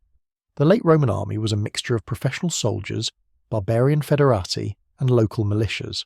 In this alternate timeline, the army remains a professional force, paid and equipped by the state. It still recruits heavily from the provinces, including from beyond the borders, but those recruits are integrated into a Roman military tradition. They learn Latin, they swear oaths to the emperor, they adopt Roman tactics and equipment. The result is an army that is effective, loyal, and sustainable. Border defences remain strong, and while there are still invasions and raids, they are repelled or absorbed rather than overwhelming the empire. The relationship with the barbarian peoples beyond the borders is different as well. In our history, the collapse of the Western Empire led to the creation of successor kingdoms ruled by Germanic peoples, Franks, Visigoths, Ostrogoths, Vandals, Lombards. In this timeline, those peoples still migrate and settle within the empire, but they do so under Roman authority. They become provinces, not independent kingdoms. They adopt Roman law, Roman language, and Roman Christianity. Their leaders are made governors or generals within the imperial system. The cultural exchange is still profound, but it happens within a surviving political framework. The result is a more gradual blending, a synthesis rather than a replacement. The influence of the Eastern Roman Empire, what we call Byzantium, is also different. In our history, the East and West drifted apart, divided by language, theology, and politics. In this alternate timeline, with the West surviving, the division is less pronounced. The two halves of the empire remain distinct but connected, united by trade, law, and a common Christian identity. There are still theological disputes, over icons, over the nature of Christ, over the authority of the Pope versus the Patriarch, but these disputes do not lead to permanent schism. The Church remains more unified, and the empire, though vast and diverse, retains a sense of being a single civilization. This unity extends to the Islamic world as well. When Islam arises in the 7th century, it encounters a Roman Empire that is stronger and more cohesive than in our timeline. The initial Islamic conquests still happen. The energy and conviction of the early Muslim community are not diminished, but the results are different. The eastern provinces, Syria, Egypt, North Africa, are still lost, because the empire cannot hold them against such determined opposition. But the loss is less catastrophic. The empire retrenches, fortifies, and holds the line in Anatolia and the Mediterranean. The Islamic world and the Roman world become two great civilizations facing each other across the sea, trading and fighting, influencing and learning from each other. This ongoing contact between the Roman and Islamic worlds accelerates intellectual exchange. Greek philosophy, preserved and translated by Muslim scholars, flows back into the Roman Empire not as a rediscovery but as a continuation. Arabic numerals and algebra are adopted more quickly. Medical and astronomical knowledge is shared. The rivalry is real and sometimes violent, but it is also productive. Both civilizations are enriched by the encounter. The Europe that emerges from this history is not the Europe we know. The nation-states that define modern Europe, France, Spain, England, Germany, do not form in the same way. Instead, there are imperial provinces with distinct identities but shared institutions. Gaul is not France.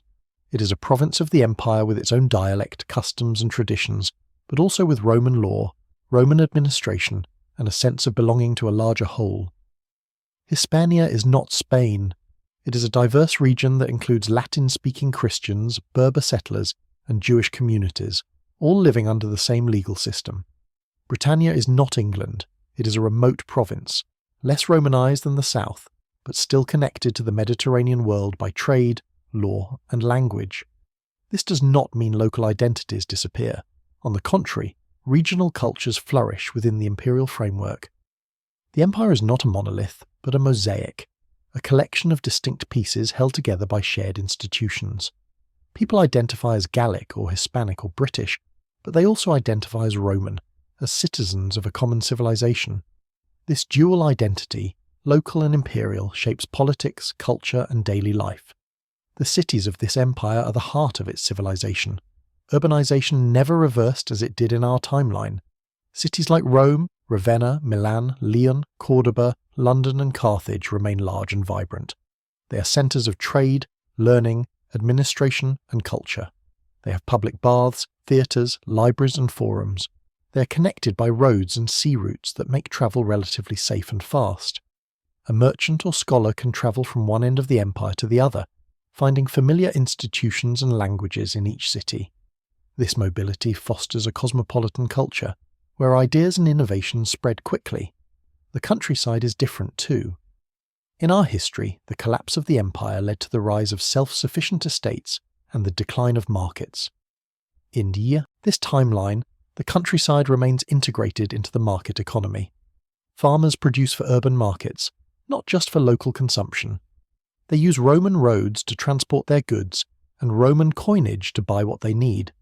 They are subject to Roman law and can appeal to Roman courts.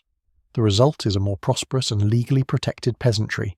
There is still inequality, still exploitation, but the extremes of serfdom do not develop. Farmers are more likely to be free tenants or small landowners than bound labourers. Religion continues to shape this world profoundly. Christianity remains the dominant faith, but it is not monolithic. The church is powerful, but it must negotiate with the state and with local traditions. There are still heresies and schisms, still debates over doctrine and practice, but these conflicts are managed within a stable institutional framework. The church runs schools, hospitals and charities. It provides moral guidance and spiritual comfort. It also wields political power, but that power is balanced by the emperor, the senate, and the provincial assemblies. The result is a more pluralistic public sphere, where religious and secular authorities coexist and compete. Judaism remains a significant minority within the empire. In our history, Jewish communities faced persecution and expulsion, but they also maintained a presence throughout Europe and the Mediterranean. In this timeline, with Roman law protecting property and contracts, Jewish communities thrive as traders, craftsmen and scholars. They maintain their own courts and customs, as Roman law allows for communal autonomy. The relationship is not always easy. There are still episodes of violence and discrimination, but the legal framework provides a degree of protection that was absent in the fragmented medieval world. Jewish scholars contribute to the intellectual life of the empire, translating texts, engaging in philosophical debates, and serving as intermediaries in trade with the Islamic world. As centuries pass, the empire continues to evolve. By the year 1200, it looks more like a confederation than a centralized autocracy. The emperor is still the symbolic head, but real power is shared among provincial governors, urban councils, church leaders, and military commanders. The system is complex and sometimes chaotic, with constant negotiations and conflicts over authority and resources. But it works. The empire does not collapse. It bends, adapts, and endures. Technology continues to advance, though not at the pace of the modern world. Windmills and watermills spread, harnessing natural power for grinding grain, sawing wood, and powering bellows. Metalworking improves, producing better tools, weapons, and machinery.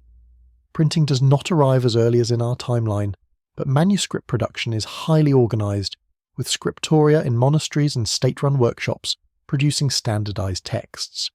The result is higher literacy and wider access to knowledge. The Renaissance as we know it does not happen because it is not needed. There is no sudden rediscovery of classical learning, because classical learning never went away. Instead, there is a continuous intellectual tradition that includes the ancients, the church fathers, and the medieval scholars. Art and literature evolve gradually, experimenting with new forms and styles without the sense of a dramatic break with the past. The humanist ideal of the educated citizen is never lost, because the empire always valued education and civic participation. The Protestant Reformation also looks different. In our history, the Reformation was partly a response to the corruption and rigidity of the medieval church. In this timeline, with the church more integrated into the state and more subject to secular oversight, the same grievances exist but are addressed differently. Reformers call for changes, and some of those changes are implemented through councils and legislation. There are still splits and disputes, but they are less likely to fragment the church entirely. The result is a more diverse but still unified Christian tradition, with different practices and emphases in different regions but a shared institutional framework. The exploration of the wider world also proceeds differently. The Roman Empire already has a presence in North Africa, and it extends that presence southward, driven by trade and curiosity. Roman ships building on centuries of maritime tradition venture further down the African coast and across the Atlantic. The encounter with the Americas, when it comes, is different. The Romans, like the Europeans in our history, bring diseases, weapons, and ambitions. But they also bring a more developed legal system, a more bureaucratic approach to colonization, and a more diverse population. The impact on indigenous peoples is still catastrophic, but the nature of colonization is different, more organized, more legalistic, and more complex. This alternate world is not better in every way. It has its own injustices, its own tragedies, its own failures. Slavery persists longer in some forms because the Roman economy relied on it, and because the legal framework that protects property also protects the ownership of people. Women remain subordinate in law and custom, though the continuity of Roman law does provide some protections for property and inheritance. War remains a constant because human nature has not changed. Disease and famine still devastate populations because the biological and environmental realities are the same. But this world is also different in important ways. It is more connected, more literate, more legally ordered. It has a stronger sense of history and continuity. It has institutions that are older and more resilient. It has a culture that values education, law, and civic participation. It has avoided the complete collapse and fragmentation that defined the medieval period in our history. The result is a civilization that is richer, more complex, and more capable of managing change. Imagine finally standing in a street in this alternate world.